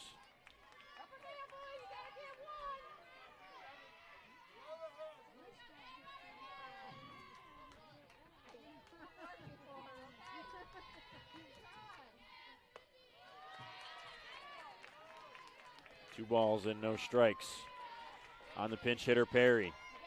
Perry's usually been a starter on this North Georgia squad. Laval Masonette getting the start these last 2 games. Hasn't mattered for Perry, though. And she made the most of her pinch hit home run yesterday, obviously. She's the 9th batter to come to the plate this inning. That home run for her little less than 24 hours ago. Her 6th of the season. This one's to second base, and it's off the knee of Peyton Gale. 1 run comes in. Here's Laval Masonette, another. Costly errors at second base in the 5th inning have brought home 3 unearned Nighthawk runs. It's now 7-0. Yeah, these errors have been the tail of the game for Francis Marion as of late.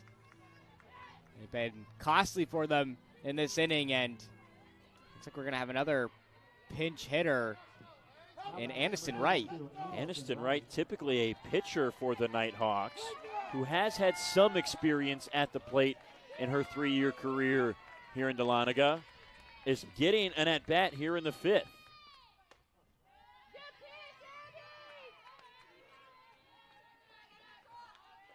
See what the strategy is here as Wright pinch hits for Mariah Wicker, who's out in left field in the 9-hole. And she takes a strike.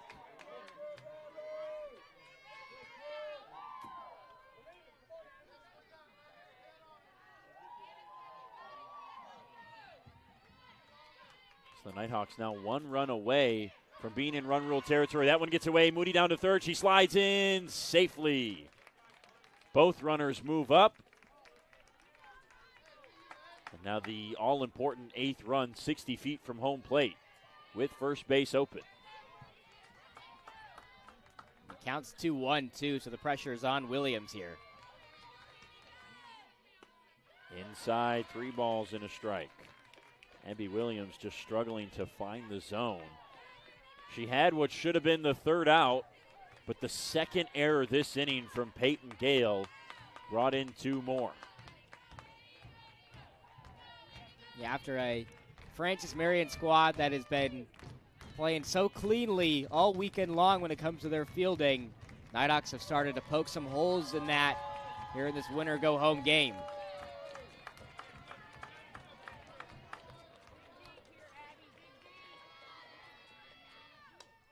Right, just late, barely catching up to that fastball, makes it 3-2.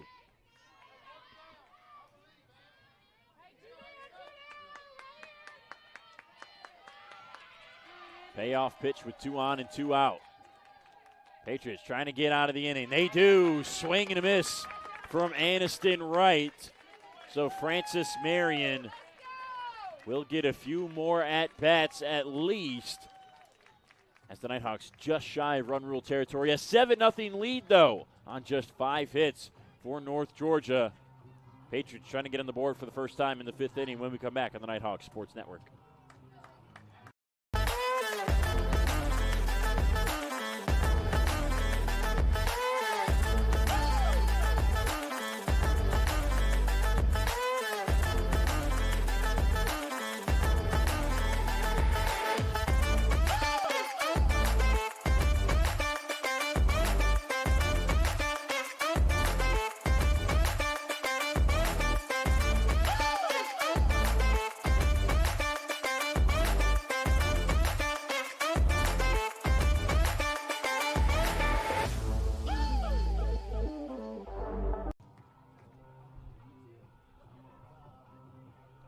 Five runs in the 5th for North Georgia bring us to where we are now, as you see on the scoreboard. A 7-0 Nighthawk advantage, trying to stave off elimination against Francis Marion, who had the upset victory yesterday. We haven't talked about it at all because we're in the postseason and we've been talking about the seedings and the elimination and what each game matters. This is a top 25 matchup nationally. Nighthawks number 8 in the country, Francis Marion 19th. One of their highest marks of the season in the most recent NFCA rankings of the top 25 in Division II. Yeah, this has been one of the highest rankings for them in quite some time. 21 was their highest ranking, and I believe over 10 years, and they've since surpassed that now, number 19 in the nation.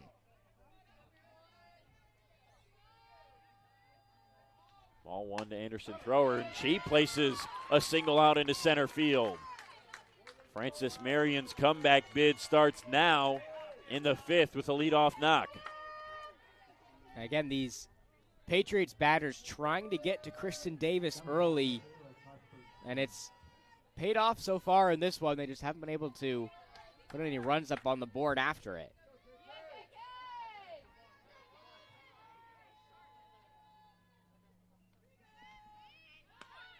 First pitch now to Cuthbertson, low and outside.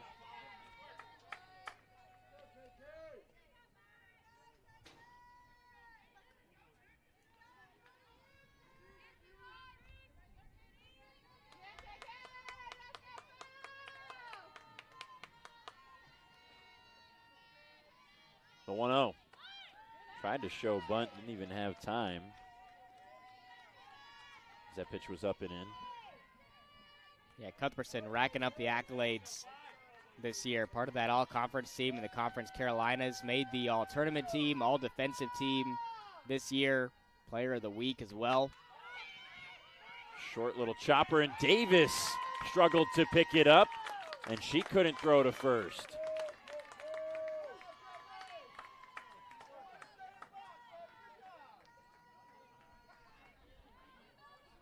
That was a tough play for Kristen Davis to make. And again, in back-to-back innings, the Patriots are putting runners on here, and Coach Medina is going to come out to the circle to talk to Davis. So not exactly how you wanted to start the fifth inning after your offense put up 5 in the top half if you're Kristen Davis. It's not exactly her fault. It was a good piece of hitting by thrower, and she just really couldn't make that play as she struggled to pick up the ball when Cuthbertson put it down.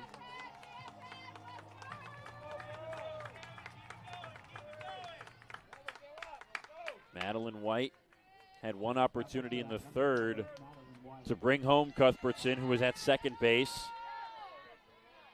She grounded out unassisted to first base. Now she's got another opportunity with 2 runners on and nobody out. Shows bunt, pulls it back, ball 1.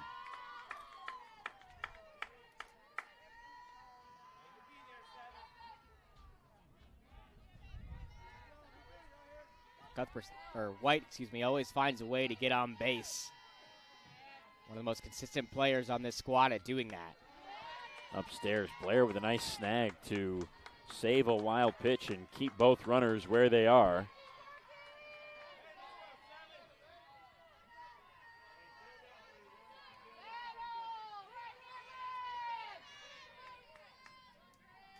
So now the 2-0. Davis into her motion. Left field, coming in Wicker, dives, makes the catch. Mariah Wicker with a big stop, and then how about Katie Ward over at second base, laying out to make the throw. If she doesn't make that play, that gets into right field, and likely both runners advance. But it all starts with Wick in left on defense. Yeah, Mariah Wicker's made a handful of great hustle plays over the last 2 days after she was inserted into left field for Sydney Blair. Another one there to give us our first out and keep runners at bay on first and second. Now Emily Kahns, a pair of ground outs to second base today. She shows a bunt and drops it fouled on the third base line. Francis Marion desperately trying to move these runners over into scoring position.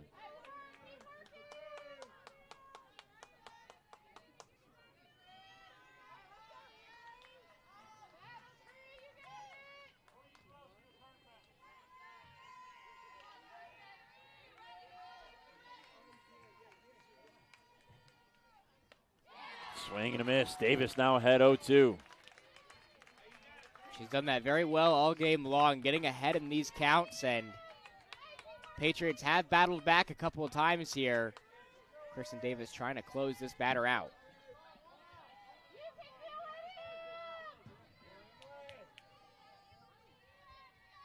The 0-2 upstairs. Cons yesterday was 0 for 3. Did have a walk and a run scored. And considering there were only 2 Francis Marion runs, that's important. She's behind 1 and 2, and she takes ball 2.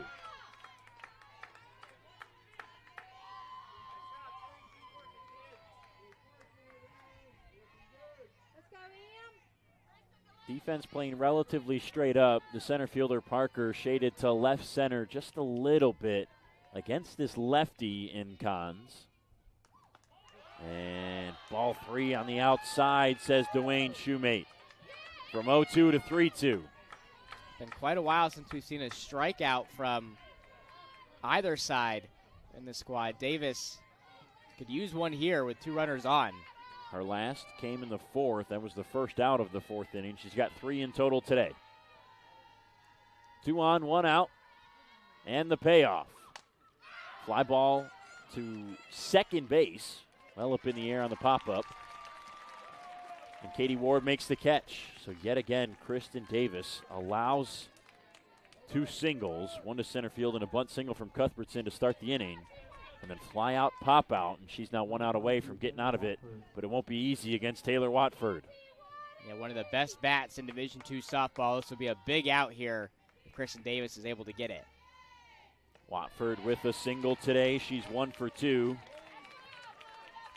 Yesterday went 0 for 4. Hasn't quite been the productive player that she has been in the regular season so far here in the NCAA tournament. The 0-1, that's a high fly ball out into left. Watford crushes it. Wicker's back. That one's gone. Taylor Watford keeping Francis Marion alive. A 3-run blast with 2 outs. They're right back in this one.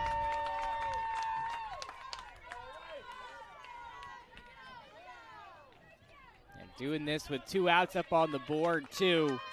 Trying to start a rally here, and it is now anybody's ball game here at Haynes and Carolyn Hill. And you just knew, we kind of hinted at it, but you just knew Taylor Watford was not going to go many more at-bats without a home run, or at least something in the vein of a loud noise. And that's exactly what that was. So now Kristen Davis still has work to do against Peyton Gale. Strike 2, a good pitch on the outside with a changeup. Yeah, Watford's been a home run machine all season long. Already tied for 4th on FMU's career home runs list. It's our 27th. 0-2. This one's out to right. Simmons ranging over to her left. Right along the foul line, she makes the catch. So Francis Marion gets a few back. 8 combined runs between the 2 teams in the 5th inning. 5 belong to the Nighthawks, 3 to the Patriots. It's a 7-3 game in total as we are on to the 6th inning. Just 2 innings left to play here in Dahlonega. I am an NCAA student athlete. And I pledge to be a champion of unity on my team, on my campus, and in my community. I pledge to embrace differences and strive for inclusion and collaboration. I pledge to stand against racism, hate, and discrimination. I pledge to strive for love, care, and forgiveness. I pledge to stand against silence, deceit, and obscurity. I pledge to strive for dialogue, truth, and understanding. I pledge to stand against fear and doubt. I pledge to strive for trust and belief in one another. I pledge to stand against complacency and stagnancy. I pledge to strive for change and growth.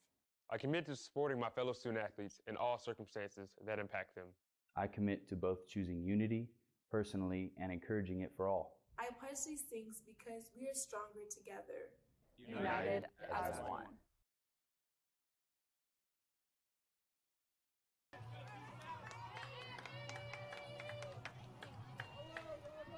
Katie Ward leads off the 6th inning for the Nighthawks after they sent 10 batters to the plate in the 5th. But Francis Marion on the back of Taylor Watford back in this game. It's 7-3 after her 3-run blast, the 15th of the season for the senior. Yeah, this Francis Marion team had a historic offense last year. Cuthbertson fields the ground ball at short and throws Ward out at first base.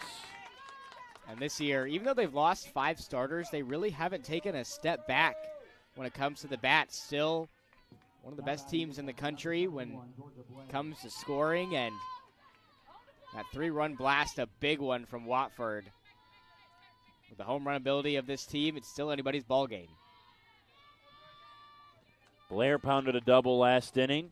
That sparked the 2-out rally before Mallory Parker's inside the park home run, and then the inning got way out of hand defensively for Francis Marion. Blair really struggled yesterday against the Patriots, 0 for 5 in total, and she was upset with herself and with the situation after that game. And that big double and 2 good swings today, kind of getting back on that right track to where she's been all year. Yeah, she's played her best softball as of late here, stepping up big with some injuries on this roster, and they're going to need her bat to come alive if North Georgia wants to keep this season alive. She's behind 1-2.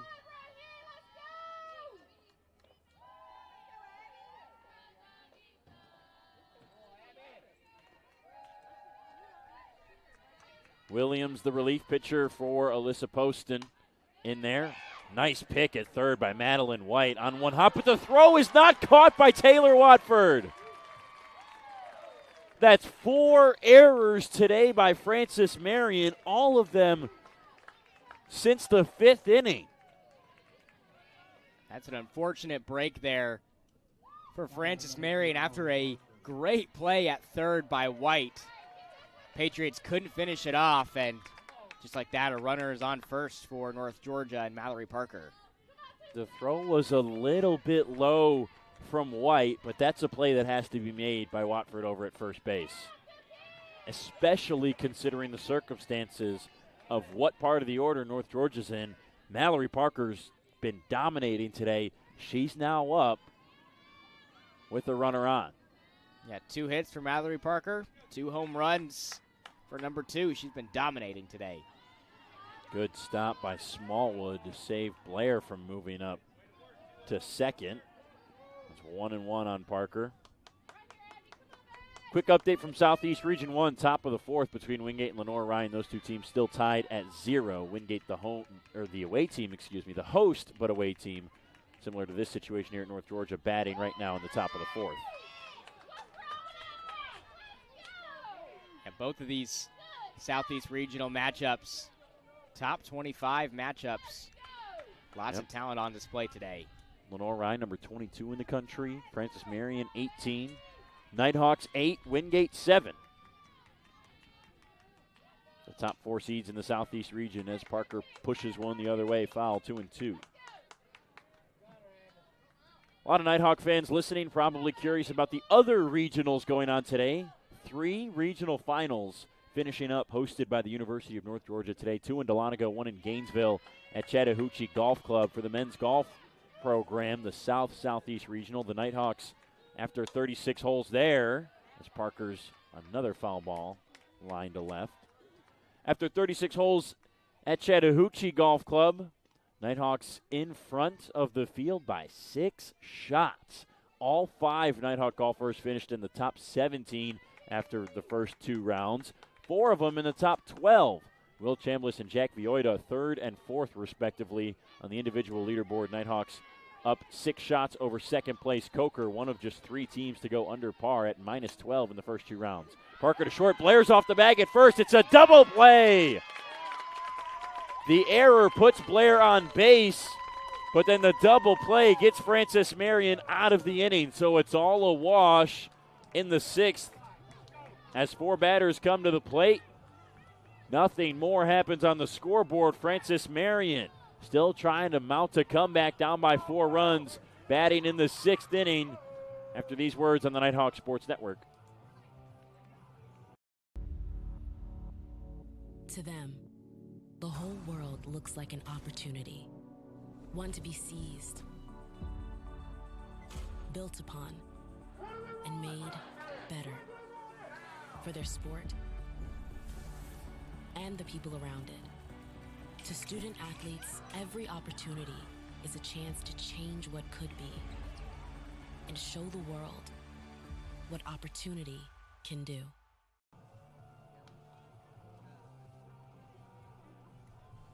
Seven to 3, Francis Marion down on the scoreboard, out hitting North Georgia in this game. And Robert, that's because of the costly errors in the 5th inning. And at the time when they happened and North Georgia took a 7-0 lead, it didn't feel like those would be as big as they are now. When you look at it, 3 of those runs that came across for North Georgia, unearned runs. So by that token, theoretically should be a 1-run game right now after the 3-run blast from Watford last inning for Francis Marion. Yeah, the fielding from Francis Marion has been very uncharacteristic in this matchup against North Georgia. Like you said, this game should be a lot closer than it is. But the Nighthawks have been paying off from these errors from this Francis Marion fielding. Katie Smith, the leadoff batter in the 6th. She's reached in both appearances, once on a single, once on a fielder's choice so far today.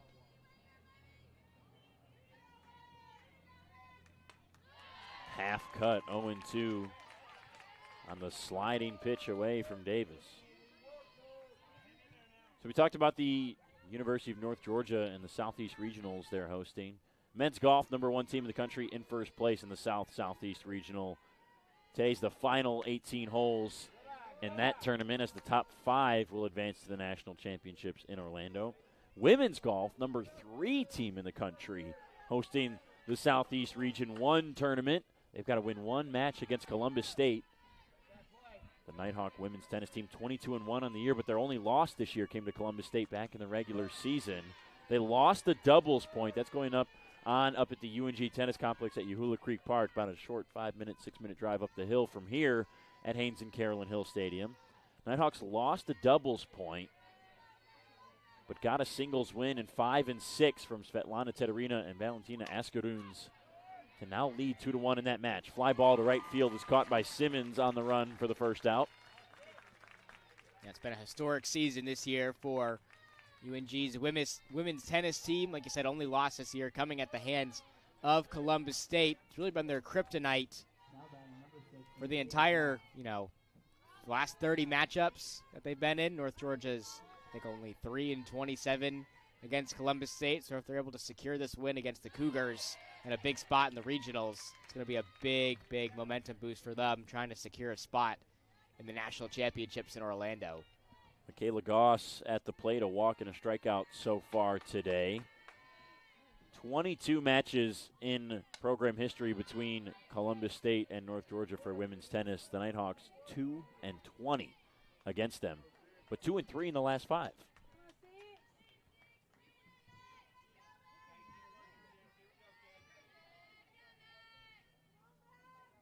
No balls and 2 strikes on Goss. A couple great plays in center today. Hasn't been able to do much at the dish yet. She takes a slider for a ball on the outside. Looking at the score of the Wingate-Lenore Ryan game, looks like the Bulldogs have taken a 1-0 lead top of the 4th inning in that matchup as they try to win 2 games today.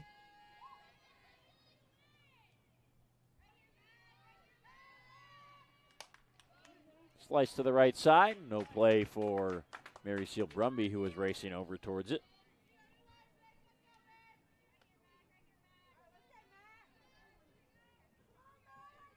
And I wonder how many people are closely following that game against Wingate and Lenore Ryan. Because like you said, if Lenore Ryan ends up coming away with the win, one of these 2 teams that's on display here on the Nighthawk Sports Network is going to host that regional tournament. So a lot on the line this weekend.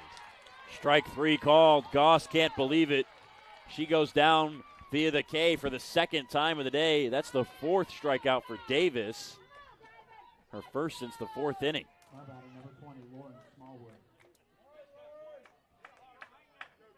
Two strikeouts looking, 2 swinging today for Kristen Davis as well. Brings up Lauren Smallwood, who's 0 for 2.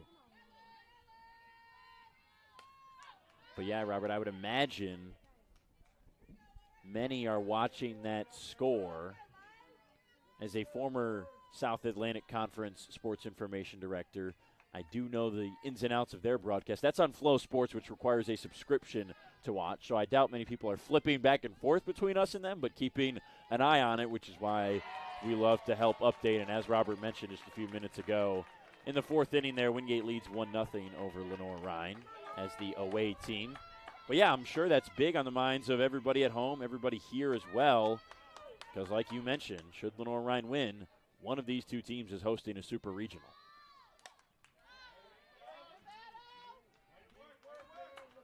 Yeah, all the pressure's on Wingate, really. They got to win 2 games today. Lenore-Rhine still looking for the win, obviously, to advance to the super regionals, but they know that they are out of the running when it comes to hosting. And if history is any indication between those two teams, swing and a miss, nasty changeup from Kristen Davis. Back-to-back Ks, ends the frame in the 6th. Nighthawks holding a 4-run advantage. They've got one more opportunity to add insurance to that lead in the top of the 7th. After these words, here on the home of the 2024 NCAA Softball Southeast Region 2 Tournament, the Nighthawks Sports Network.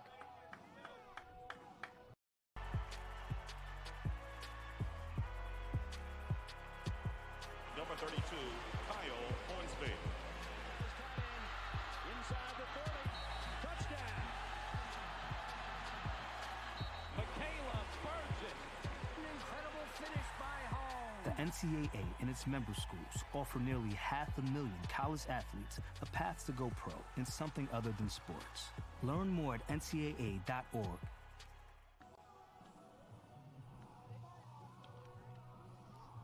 Seven runs on 5 hits, no errors for North Georgia. 3 runs on 6 hits, but a big 4 in the E column is the difference pretty much in this game so far as we're into our final inning in the 7th. UNG up 7-3, hoping to add to that lead against Abby Williams, the pitcher for the Patriots right now. Yeah, and this, like we said, fielding has been very uncharacteristic from Francis Marion in this matchup. Coming into today, they only had 60 errors on the season, 4 today that have cost them a handful of runs. Mary Sil Brumby will lead off the inning. Reached on that costly error in the 5th. That was the first at-bat after the pitching change in which Poston left and Williams came on, and Peyton Gale just booted a ball over at second base that allowed Brumby to reach. From there, the inning went hit batter, walk, walk, error again from Gale, and that error brought in 2 more runs.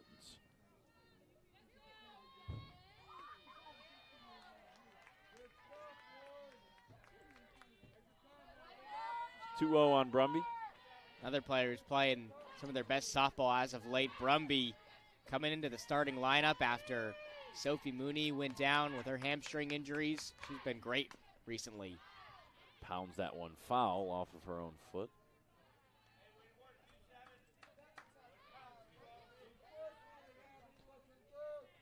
Mary Sil Brumby still looking for her first postseason home run. She did power out 5 in the regular season.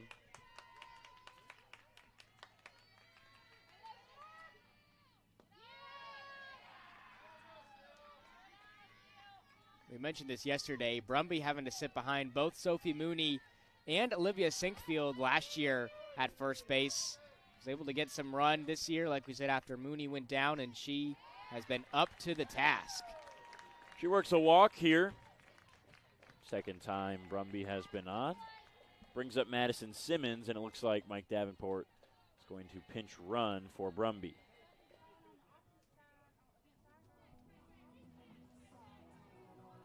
And that is the second time he's pinch run for her. So Mary Sil Brumby's day is done. She cannot be re-entered again. So we'll see. Maybe that means Sophie Mooney goes in at first base defensively for the bottom of the 7th. You'd like to see that happen. Sophie Mooney at least getting a little bit of run here in this game. We saw her make some appearances yesterday, but you could tell that she just was not 100% as that game went on. She got less and less comfortable. She had a near home run again despite dealing with her injury. And she towered one to right center that was a few feet shy of carrying the wall. And because of those injuries, she just had a long single out of it. Simmons has had a huge day today. She's reached in all 3 appearances, a walk, a home run, and a hit by pitch. This is her 4th time at the plate.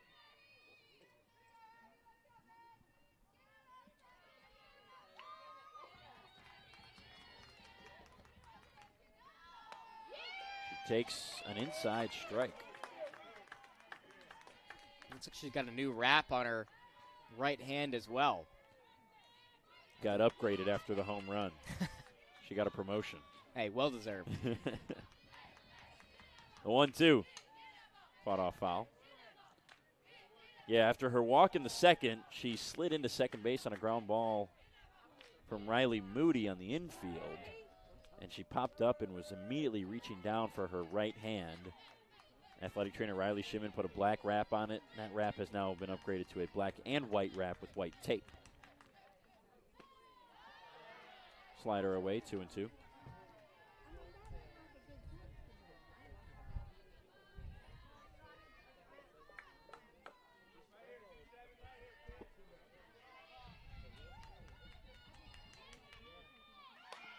On the ground, foul.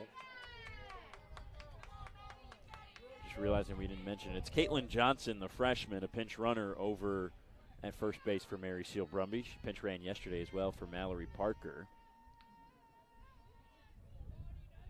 And she is early on into her collegiate career, but she is going to quickly become one of the quickest players in the Peach Belt Conference. She is just so quick. When she was able to score yesterday, pinch running, got there in the blink of an eye. Johnson off with the pitch. Simmons swings and misses. She's in safely at second, standing up for a stolen base. For Caitlin Johnson, her 8th stolen base of the year in, you guessed it, 8 tries. Yeah, very rarely do you also see a Nighthawk out on a stolen base attempt. A couple players, Sophie Mooney, before she went down, was perfect on her stolen base attempts. As a team, they're 134 out of 152 on the year, a mark that is both percentage and by totals one of the best in the entire country. Taking Laval Masonette takes strike 1. The strikeout from Simmons, the first for Abby Williams since she came on in the 5th, just the 3rd in total today that a Francis Marion pitcher has been able to record.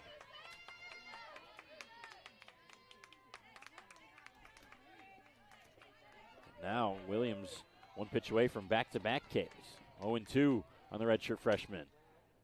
Just laid off the end of the bat foul.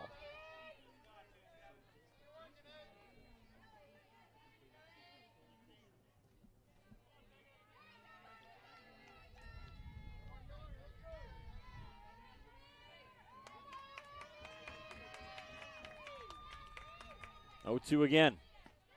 Ball 1.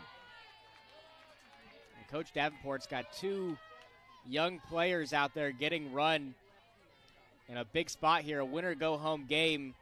Got the redshirt freshman, Laval Masonette up to bat. Johnson, a young player herself, pinch running over there at second. Hard foul from Laval Masonette. She won't go down without a fight. It's a 1-2 count, but she'll see 6 pitches at least. It's great to see these players getting run in this tournament. North Georgia has 10 seniors on their roster. And Coach Davenport's got to find some players to fill that void after those players leave. And got a lot of young players on this roster that could do that. Upstairs with the fastball from Williams, 2-2.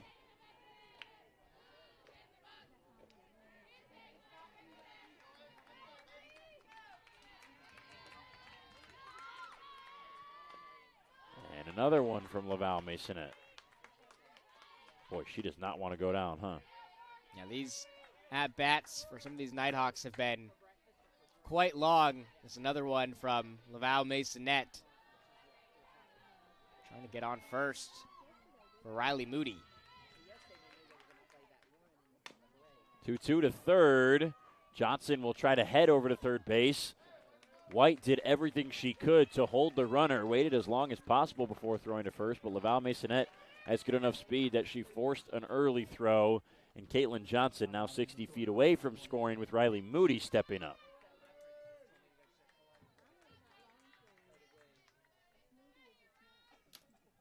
Two down in the frame. Moody today 1 for 2 plus a walk. She had that walk with the bases loaded for an RBI in the fifth.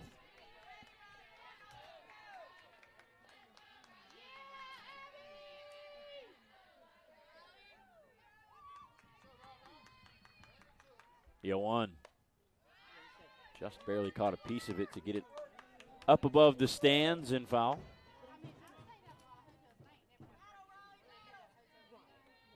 And Williams coming into a big spot here.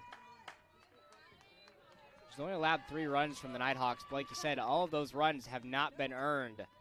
She's been the better of the 2 pitchers today. Right side diving stop by Gale from her knees. What a play!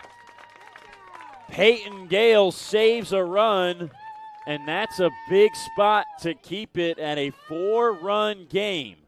Francis Marion, if they can put up 5 runs, they will move on to the Super Regionals. If not, we'll play a second game here in Dahlonega. We'll find out in the bottom of the 7th on the Nighthawks Sports Network.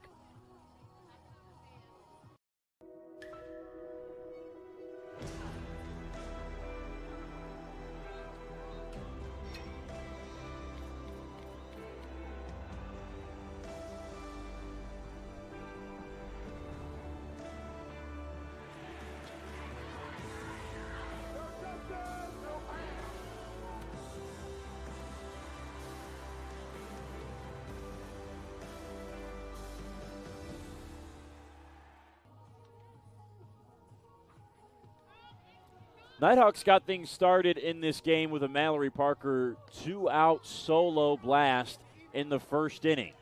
The game remained 1-0 until the third, in which Madison Simmons led off the fourth inning with a solo home run. Then in the fifth, Georgia Blair had a 2-out double to bring up Mallory Parker once again. Parker had an inside the park home run to score 2 runs and make it 4-0. After an error allowed Brumby to reach, 3 unearned runs came across in the fifth to make it 7.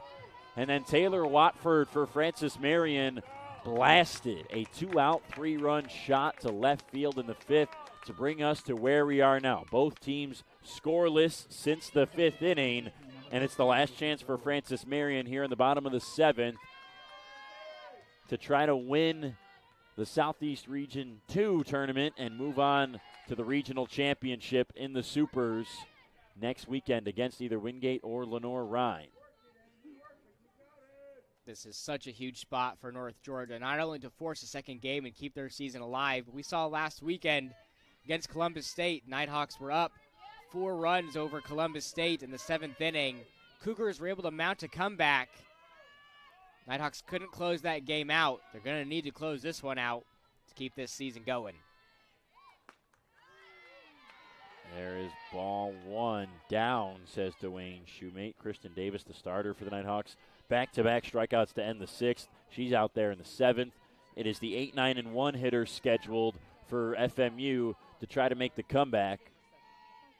They'll need a number of base runners to do so. This one's right to Davis. Bounces off her glove to her face, and she still makes the play over at first. Kristen Davis, that's why you wear the mask, and she gets the first out. That's a big one. Yeah, big one going right back to Davis. That one kind of reminded me of the final play of the national championship last year. Davis got the ball right back, made the play, thrown to first, and it's a big out there, like you said. Michaela Cuthbertson is 2 for 2 today with a run scored. She's been phenomenal this tournament in just the final month of the season.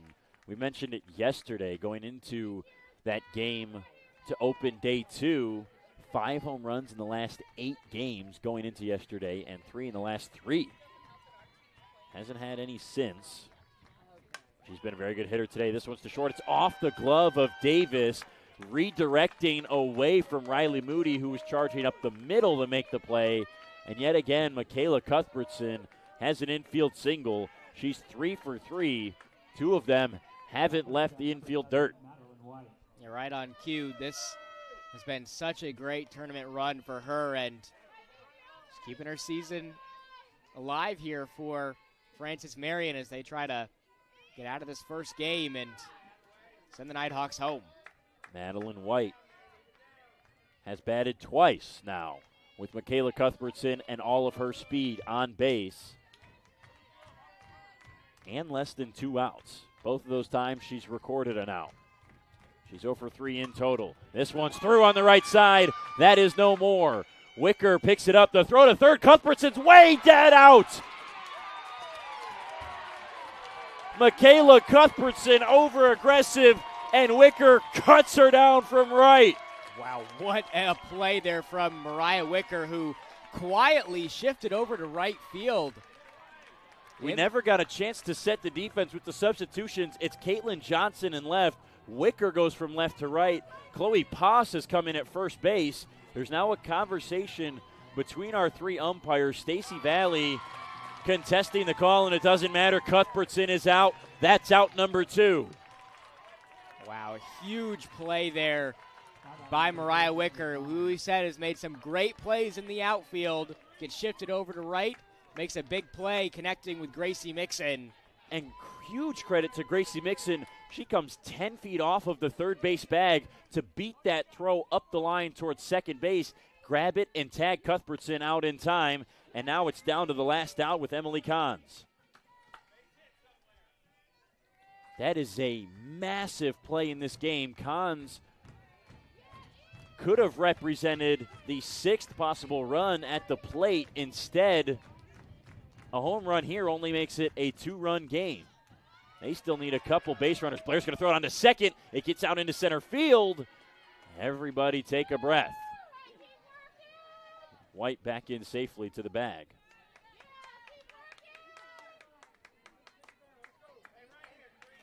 Oh, man, that was a bold play there by Blair, and could have easily put runner on third and White. Make things easier for Kahns up to bat. At this point, though, Madeline White's run doesn't matter. They just need to focus on getting the hitter at the plate out. But the reason that throw from Wicker is so big, obviously, because it brings up 2 outs in the inning. But if Cuthbertson doesn't try to get to third there, which she doesn't need to necessarily, because you still need another base runner to have a chance at tying the game, that's where we'd be now. We'd be first and second, 1 out, and if Kahns would get on, they'd have the tying run then at the plate in Taylor Watford, who's already hit a home run today.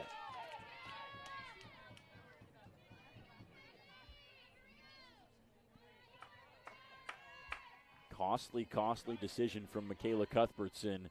We'll see if Francis Marion can still find a way back in the bottom of this 7th.